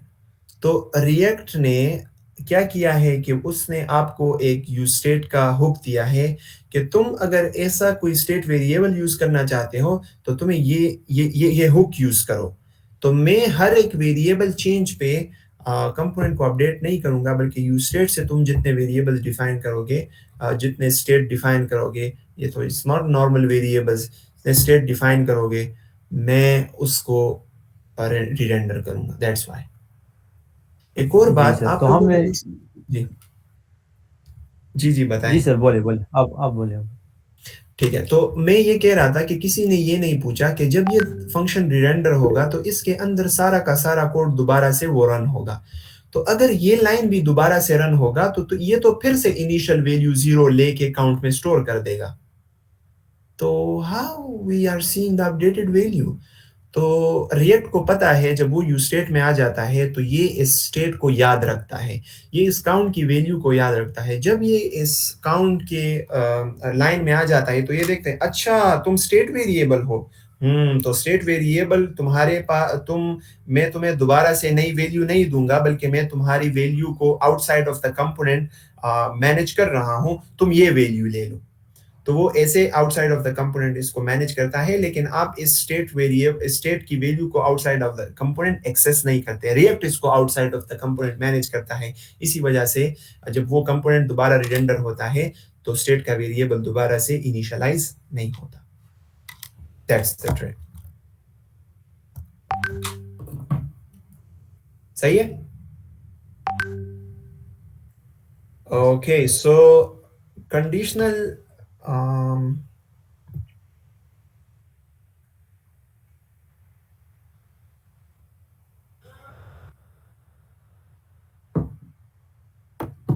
Okay, conditional rendering की तरफ आते हैं। कंडीशनल रेंडरिंग और मैप्स पढ़ लेते हैं, फिर उसके बाद आज के सेशन को खत्म करते हैं। आपको पता है कि आप app.js में किसी भी कंपोनेंट से आप JSX में जब कुछ JSX एलिमेंट्स को रिटर्न करते हैं ना, तो आप एक अरे भी रिटर्न कर सकते हैं। जब आप अरे रिटर्न कर लेते हैं तो ये उस अरे को उसी तरतीब में दिखा देता है जिस तरतीब में आपने अरे के अंदर वैल्यूज को डिफाइन किया होता है। तो ये HTML के अंदर मैं कुछ लिख रहा हूं, तो अगर मैं अरे लिख रहा हूं तो तब भी अरे is the code of is the syntax of JavaScript. तो मुझे यहाँ पे कर्ली ब्रेसेस डिफाइन करने होंगे और इस अरे के अंदर मैं डिफरेंट कंपोनेंट्स यहाँ पे डिफाइन करता हूँ। लेट्स से मैं एक H1 चले H3 डिफाइन करते हैं। फर्स्ट अरे एलिमेंट,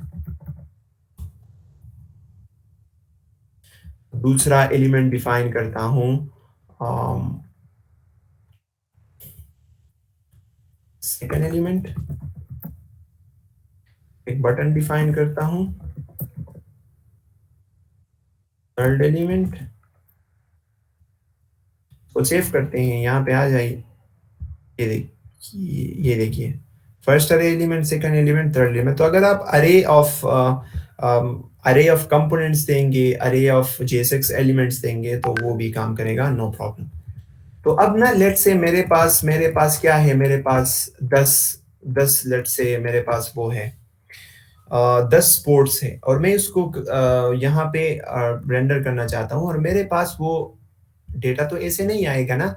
हम कल को API कॉल करेंगे, कल को नहीं बल्कि आगे जाएंगे तो हम सारा डेटा API से लेंगे। तो API तो हमें एक अरे देता है और हमें तो पता नहीं होता कि अरे में कितने एलिमेंट्स है। तो हमें उस अरे को मैप करना होगा टू दीज कार्ड्स और हम उस अरे के हर ऑब्जेक्ट को इस कार्ड में दिखाना चाहते हैं। मिसाल से समझाता हूँ, मेरे पास लेट्स से यहाँ पे एक अरे है स्पोर्ट्स की और इस स्पोर्ट्स के अरे में मेरे पास ऐसे डेटा हमें आएगा बैकएंड से। इसमें एज अ एलिमेंट मेरे पास ऑब्जेक्ट्स आ रहे हैं। इसमें आईडी है 1, इसमें टाइटल है स्पोर्ट्स का लेट्स से फुटबॉल,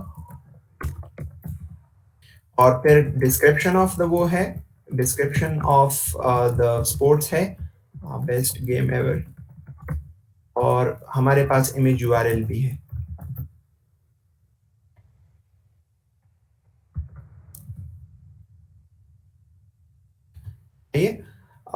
तो ये हमारे पास यहाँ पे लेट से आप इमेजिन करें कि हमारे पास बहुत सारे एलिमेंट्स हैं, 4-5 स्पोर्ट्स है ना। मेरे पास ये दूसरा स्पोर्ट है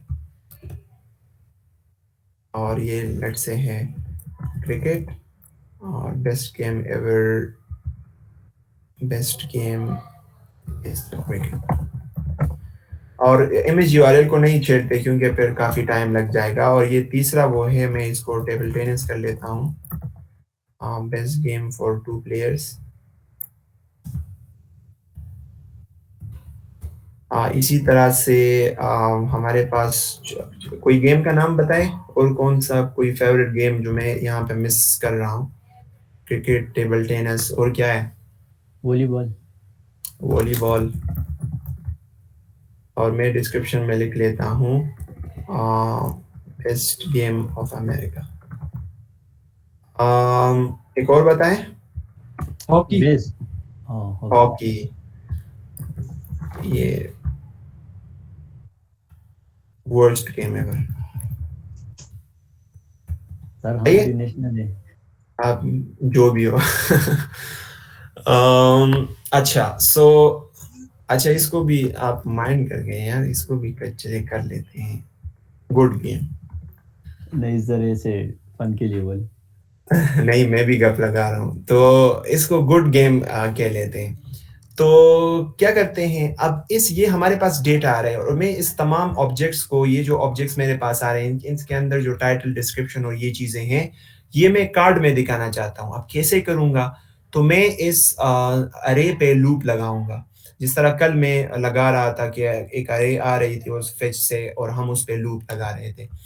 तो जैसे मैंने आपको यहाँ पे बताया कि हम यहाँ पे जावास्क्रिप्ट का कोड लिख सकते हैं, लेकिन हम यहाँ पे जब जावास्क्रिप्ट का कोड लिखेंगे तो ऐसे फॉर लूप नहीं लगा सकते, ऐसे बड़े बड़े, बल्कि हम सिंपल स्टेटमेंट्स लिख सकते हैं। और सिंपल स्टेटमेंट का मतलब ये है कि आप मैप लगा सकते हैं, आप टर्नरी ऑपरेटर यूज कर सकते हैं, इफ एल्स स्टेटमेंट्स भी आप यहाँ पे यूज नहीं कर सकते, और अभी हम उसको भी देखेंगे। तो मैं क्या करना चाहता हूँ, इस स्पोर्ट्स पे मैं मैप फंक्शन लगाना चाहता हूँ। एंड मैप इज एन अरे मेथड, और मैप क्या करता है कि अरे के हर एक एलिमेंट पे लूप लगाता है अरे पे, और उसके हर एक एलिमेंट पे एक कॉल बैक को रन करता है और वो कॉल बैक आप यहाँ पे देंगे। और एक और ज़बरदस्त काम ये करता है कि जब ये उस अरे पे लूप चलाता है तो अरे के हर एलिमेंट को जब ये सेलेक्ट करता है तो ये उस फंक्शन, उस कॉल बैक फंक्शन को वो एलिमेंट भी देता है जो एलिमेंट पे, जिस एलिमेंट पे ये इस फंक्शन को रन कर रहा होता है। तो मैं उसको एज अ फर्स्ट पैरामीटर देता है ना वो उस एलिमेंट को, तो मैं उसको कह दूंगा स्पोर्ट, क्योंकि एक स्पोर्ट का ऑब्जेक्ट मुझे ये इस अरे का एक एलिमेंट क्या है, this is a sports object ना, स्पोर्ट ऑब्जेक्ट, तो मैं इसको स्पोर्ट कह दूंगा और इसके अंदर अब हम अपना कोड कर सकते हैं। अब मैप का जो फंक्शन है ये रिटर्न करता है एक अरे को, तो आपने यहां से रिटर्न करना होगा अगर फंक्शन से, इस कॉलबैक फंक्शन से जो आप रिटर्न करते हैं ना वो अरे के हर एक नई अरे बनाता है और अरे के हर एलिमेंट इज एवरी एलिमेंट आप इस फंक्शन से जो रिटर्न कर रहे हैं वो नए अरे के एलिमेंट में वो पॉपुलेट करता है। मिसाल से समझाता हूँ, आप कंसोल को गौर से देखें जल्दी जल्दी। अच्छा, कंसोल को देखें, मैं यहाँ पे इसको क्लियर करता हूँ और मैं एक अरे बनाता हूँ नंबर्स, ठीक है, और इस अरे को मैं देता हूँ 1 2 3 4। अब मैं चाहता हूं कि मैं इस नंबर्स अरे को इसके हर एक एलिमेंट के साथ 2 मल्टीप्लाई करना चाहता हूं और एक नई अरे बनाना चाहता हूं। तो मैं क्या करूंगा, नंबर्स डॉट मैप, और मैप को मैं एक फंक्शन दूंगा और ये फंक्शन ये मुझे ये एवरी नंबर देगा जिस नंबर पे ये इटरेट करेगा, और मैं यहां से जो रिटर्न करूंगा ना, मैं यहां से रिटर्न करूंगा नम मल्टीप्लाई 2। क्या रिटर्न कर रहा है, ये एक नई अरे रिटर्न कर रहा है और उस नई अरे के एलिमेंट में क्या दे रहा है जो हम इस फंक्शन से रिटर्न कर रहे हैं। तो हमें जब ये इस लूप पे इस अरे पे लूप कर रहा था, इस पे लूप चला रहा था, तो सबसे पहले इसने 1 एलिमेंट सेलेक्ट कर दिया, उस 1 नंबर को सेलेक्ट किया, उस 1 नंबर को हमें इस फंक्शन में प्रोवाइड किया, उसके साथ हमने 2 मल्टीप्लाई किया, उसको रिटर्न किया। तो ये जो फंक्शन जो रिटर्न करता है, उस मैप जो अरे रिटर्न करता है, उस अरे के एलिमेंट में ये रिटर्न स्टेटमेंट से जो रिटर्न हो रहा होता है वो डाल देता है। I hope you can understand this. यहाँ विजुअली आपको दिखाई दे रहा है, मैं अल्फाज में उसको नहीं कह सकता। तो इसने पहले 1 लिया, उसके साथ 2 को मल्टीप्लाई करके हमें जो नई अरे है उसमें फर्स्ट इंडेक्स में हमें 2 दिया, फिर 2 के साथ 2 को मल्टीप्लाई किया 4, 3 के साथ 3 को मल्टीप्लाई किया 6 और 4 के साथ 2 को मल्टीप्लाई किया 8 दिया। हम यही काम यहाँ पे करना चाहते हैं। मैं इस स्पोर्ट्स पे मैप फंक्शन चलाना चाहता हूँ और मैं चाहता हूँ कि हर एक ऑब्जेक्ट को, जो स्पोर्ट्स का ऑब्जेक्ट है, मैं इसको दे दूं कार्ड के अंदर, तो हर एक स्पोर्ट मुझे एक कार्ड के अंदर शो हो। तो मैं यहाँ से इस मैप से क्या रिटर्न करूंगा, एक JSX का एलिमेंट रिटर्न करूंगा, क्योंकि हम इसको व्यू में दिखाना चाहते हैं। और ये मैप एक अरे रिटर्न करेगा जिसमें कार्ड्स होंगे, और बस उस कार्ड्स की खासियत क्या होगी कि एक कार्ड में वो जो फर्स्ट ऑब्जेक्ट है उसका डेटा पास हुआ होगा, दूसरे में दूसरे का, तीसरे में तीसरे का, एंड सो ऑन। तो हमने यहाँ पे डिफाइन किया हुआ है ना, कार्ड को हम क्या देंगे, टाइटल देंगे, और वो टाइटल हमें कहाँ मिल रहा है, स्पोर्ट के इस ऑब्जेक्ट के अंदर टाइटल कहाँ है, टाइटल के की में है। तो हम यहाँ पे कह देंगे, इसको पास कर देंगे स्पोर्ट डॉट टाइटल। डिस्क्रिप्शन में हम इसको पास कर लेंगे, डिस्क्रिप्शन प्रॉप में हम इसको स्पोर्ट का जो ऑब्जेक्ट हमें मिल रहा है यहाँ से डिस्क्रिप्शन पास कर लेंगे, और इमेज यूआरएल के एट्रीब्यूट के प्रॉप में, इमेज यूआरएल के प्रॉप में हमें जो स्पोर्ट का ऑब्जेक्ट मिल रहा है वहां से इमेज यूआरएल को पास कर देंगे। Now let's see, देख रहे हैं, लेकिन हमें यहाँ पे एक एरर दे रहा है कि each child in a list should have a unique key property, और मैं बताता हूँ इसको।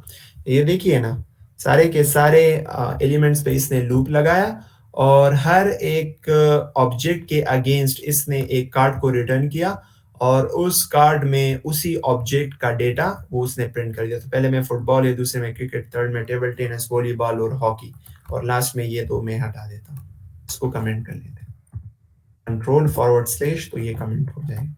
ये देखिए, तो हमारा जो अरे है वो हमने डायनामिकली प्रिंट कर दिया। आप यहाँ पे एक और स्पोर्ट ऐड करें, ये तक से ऐड हो जाएगा, हमें वहां पे कोड में चेंज करने की कोई भी जरूरत नहीं है।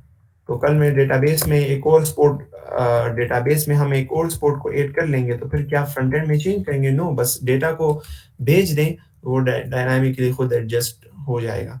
सो मैं यहाँ पे कह देता हूँ टेबल टेनिस और बैडमिंटन। ये देखिए बैडमिंटन भी आ गया। अगर आप इससे कोई हटाना चाहते हैं वो हटा भी सकते हैं, हटा दें, हट जाएगा। So that is like dynamically we are rendering the data in the array. Conditional rendering, this is the last topic और उसके बाद ख़त्म करते हैं सेशन को। मैं लेट से चाहता हूँ कि लेट से मेरे पास एक वेरिएबल है लॉग्ड इन और इसमें लेट से ट्रू है, तो मैं चाहता हूँ कि अगर लॉग्ड इन में वैल्यू ट्रू है तो मैं दिखाना चाहता हूँ यू आर लॉग्ड इन, और अगर उसमें ट्रू नहीं है तो मैं किसी यहाँ पे टॉप h1 में, ये जो h1 है इसको मैं लेट कर दूंगा,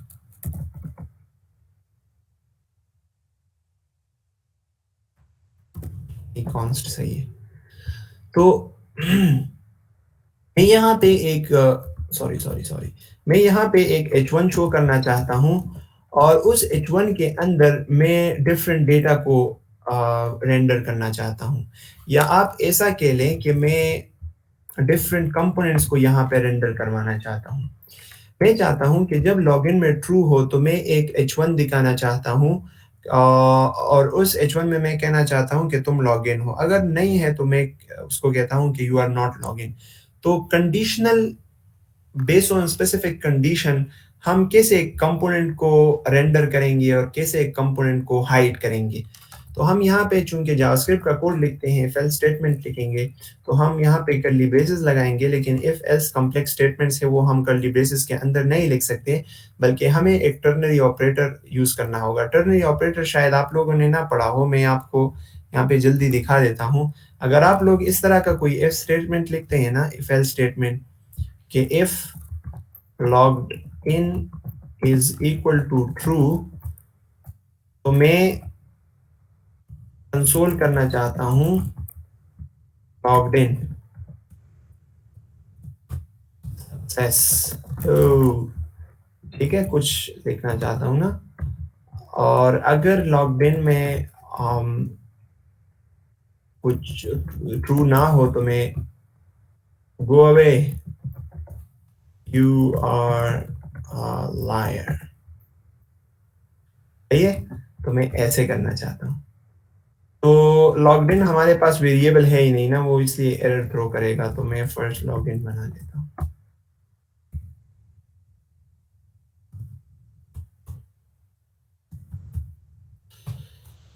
और फिर इसको करते हैं, तो ये देखिए लॉग्ड इन सक्सेस, और ये हमने ये पढ़ा है, लेकिन हम इसी इफ स्टेटमेंट को ऐसे लिख सकते हैं, ऐसे logged in is equal to true. हम यहाँ पे टर्नरी ऑपरेटर से इसको लिख सकते हैं, तो हम यहाँ पे वो लगा लेंगे क्वेश्चन मार्क, और क्वेश्चन मार्क के बाद वो कोड तब रन होगा जब ये कंडीशन ट्रू होगा। जो इफ ब्लॉक के अंदर का कोड होता है वो हम यहाँ पे लिख सकते हैं। अगर एक लाइन का कोड है तो फिर आप टर्नरी ऑपरेटर्स यूज करें। तो मैं यहाँ पे लिख लेता हूँ यू आर ऑसम, और अगर वो कंडीशन ट्रू नहीं है तो कॉलन लगाए, इसके बाद जो आप लिखेंगे तो वो you are liar, big one. मुझे पता है लायर का स्पेलिंग गलत है, लेकिन क्या करें, टाइम नहीं। सो यू आर ऑसम और you are liar a big one. तो अब कौन सा कंसोल होगा? यू आर ऑसम, क्योंकि लॉग्ड इन में ट्रू है। तो इफ एल्स इसको टर्नरी ऑपरेटर कह सकते हैं, this is an alternative of if else statement. तो हम यहाँ पे टर्नरी ऑपरेटर यूज कर सकते हैं। मैं यहाँ पे कह सकता हूँ कि अगर लॉगिन में ट्रू है तो आपने ना एक h1 यहाँ पे रेंडर करना है, उसमें है कि यू आर ऑसम, और अगर वो लॉग्ड इन नहीं है तो मैं यहाँ पे एक h3 में चले दिखाना चाहता हूँ you are a great liar, I do not believe you, सही है। ये देखिए, सो वहां पे चूंकि ट्रू है तो यू आर ऑसम आ गया, और अगर यहाँ पे फॉल्स है तो डो नॉट बिलीव यू वाला आ जाएगा। So this is called conditional rendering. And I guess समझ आ गई होगी टर्नरी ऑपरेटर की। मैं इसको इस तरह भी लिख सकता हूँ, अगर लॉग्ड इन में आप ये देखना चाहते हैं कि इसमें ट्रू है तो ये रन करो, ट्रू नहीं है तो वो रन करो, तो आप ऐसे भी लिख सकते हैं। अब बस सिर्फ लॉग्ड इन लिखे तो जावास्क्रिप्ट इसका मतलब क्या लेगा कि अगर लॉग्ड इन में ट्रू है और फॉल्स नहीं है तो ये रन करो, और नहीं है तो ये रन करो। रूल्स में ट्रू नहीं है, फॉल्स है तो ये रन करो, one of the same thing. मैं इसको ट्रू करूं तो ये सही हो जाएगा। You're awesome. So अच्छा, एक लास्ट जो चीज रह गई है वो हमने इस एरर को रिजॉल्व नहीं किया। अगर मैं रिफ्रेश करूं तो यहाँ पे देखिए each child in should have a unique की। तो इसका मतलब ये है कि जब आप मैप फंक्शन को यूज कर रहे हो और आप एक अरे रिटर्न करवा रहे हो और उसमें आप आइटम्स को रिटर्न करवा रहे हो, उसको आपने की प्रॉपर्टी अगर नहीं दी ना, तो रिएक्ट उनमें फिर फर्क नहीं कर सकता कि लेट्स से आपके पास एक अरे है, आप डिफरेंट कार्ड्स रिटर्न करवा रहे हो यूजिंग द मैप फंक्शन। तो रिएक्ट फॉर द परफॉर्मेंस उस मतलब परफॉर्मेंस को बेहतर करने के लिए उसमें क्या होता है कि एक स्पेसिफिक काम होता है, उसके डिटेल में नहीं जा सकते। लेकिन आप ऐसा कंसिडर करें कि अगर आप मैप से कोई कार्ड या कोई एलिमेंट रिटर्न करवाएंगे और उसको आपने की नहीं दी, तो रिएक्ट फर्क नहीं कर सकता कि अगर किसी कार्ड में चेंज आया है तो वो किस कार्ड में चेंज आया है। तो इसलिए वो आपको वार्निंग कंसोल में बाकायदा एरर थ्रो करता है कि तुमने मैप फंक्शन से जो एलिमेंट रिटर्न किया है उसको की नहीं दिया। तो की में आपको यूनिक आइडेंटिफायर देंगे। तो हमारे पास स्पोर्ट्स के ऑब्जेक्ट में कौन सा यूनिक आइडेंटिफायर है, विच इज आईडी। सो मैं यहाँ पे दे दूंगा sport.id की में दे दूंगा। And this is the requirement from the react. ये कोई कार्ड को कोई नया एट्रीब्यूट पास नहीं हो रहा, बल्कि मैप से अगर आपने कोई चीज कोई कंपोनेंट रिटर्न करना है तो उसको की जरूर पास करना होगा। और ये की हर एक कार्ड के साथ रिएक्ट अटैच कर लेता है। पहले कार्ड के साथ क्योंकि आईडी में 1 है तो 1 अटैच कर लेता है 2, और उससे फिर इसको पहचानता है कि अच्छा ये एलिमेंट, ये जो कार्ड है ये इसकी आईडी 1 है, यानी मतलब इसकी की 1 है तो इसमें चेंज आया। अच्छा फला 5 वाले की 5 की जिस कार्ड का है उस कार्ड में चेंज आया, तो वो इससे फिर पहचान सकता है। तो अगर मैप से आप किसी कंपोनेंट को रिटर्न करवा रहे हैं तो you should pass a key prop to it, otherwise you may run into bugs. So I guess यहाँ तक काफी है। अगर आपका कोई सवाल हो तो आप पूछ सकते हैं।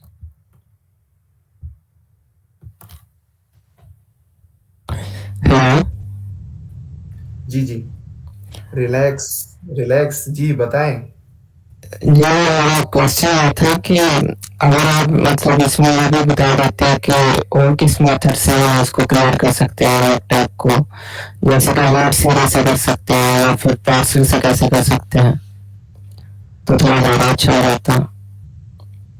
आपकी आवाज काफी क्लियर नहीं है, काफी डिस्टर्बेंस है उसमें।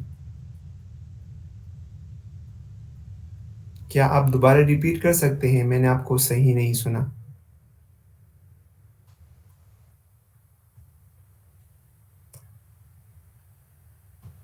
रिलैक्स भाई, आप अपने क्वेश्चन को रिपीट कर सकते हैं प्लीज? हेलो, आप सही है? थोड़ा सा सही हो गया है, आप अपने क्वेश्चन को रिपीट करें प्लीज। अच्छा, मेरा क्वेश्चन ये था कि अगर हम इसको मतलब ना किसी और मेथड से कैसे कर सकते हैं, वीट से अगर करना हो रिएक्ट को, ऐप को क्रिएट, या फिर पार्सर से करना हो। अच्छा, सो क्रिएट रिएक्ट ऐप अगर आप यूज नहीं करते, वीट यूज करते हैं, सो ऑनेस्टली मैंने अभी तक वीट को यूज नहीं किया, क्योंकि नेक्स्ट जेएस में जब अभी रिसेंट प्रोजेक्ट मेरा नेक्स्ट जेएस में था, तो उसमें मतलब हम वो ऑलरेडी बहुत परफॉर्मेंस ऑप्टिमाइज है उनके लिए, हम ये जो क्रिएट रिएक्ट ऐप और ये चीज़ें हैं ये हम यूज़ नहीं करते। वो एडवांस उसके लिए वो है ना बंडलिंग टेक्नोलॉजीज में, तो मैंने वीट यूज़ नहीं किया। तो आप वीट के डॉक्यूमेंटेशन में जाए, वहाँ पे एक कमांड होगा, वहाँ से आप देख सकते हैं।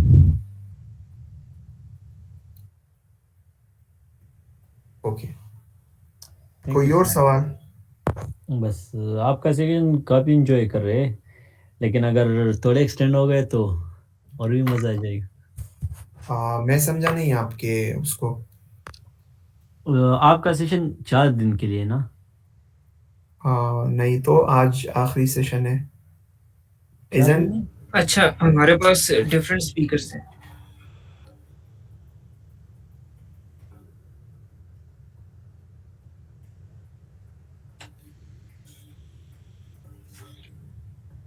हाँ, एग्ज़ैक्टली, जी यस, सर, जी। Hello yes. अच्छा, मेरा हम क्वेश्चन अभी सर उमेर से। जी, बताएँ प्लीज़। सर मुझे आपसे एक सजेशन लेनी थी सर। मुझे जावास्क्रिप्ट में कौन से टॉपिक क्लियर करनी चाहिए, फिर मैं रिएक्ट पे मूव करूँ एज ए योर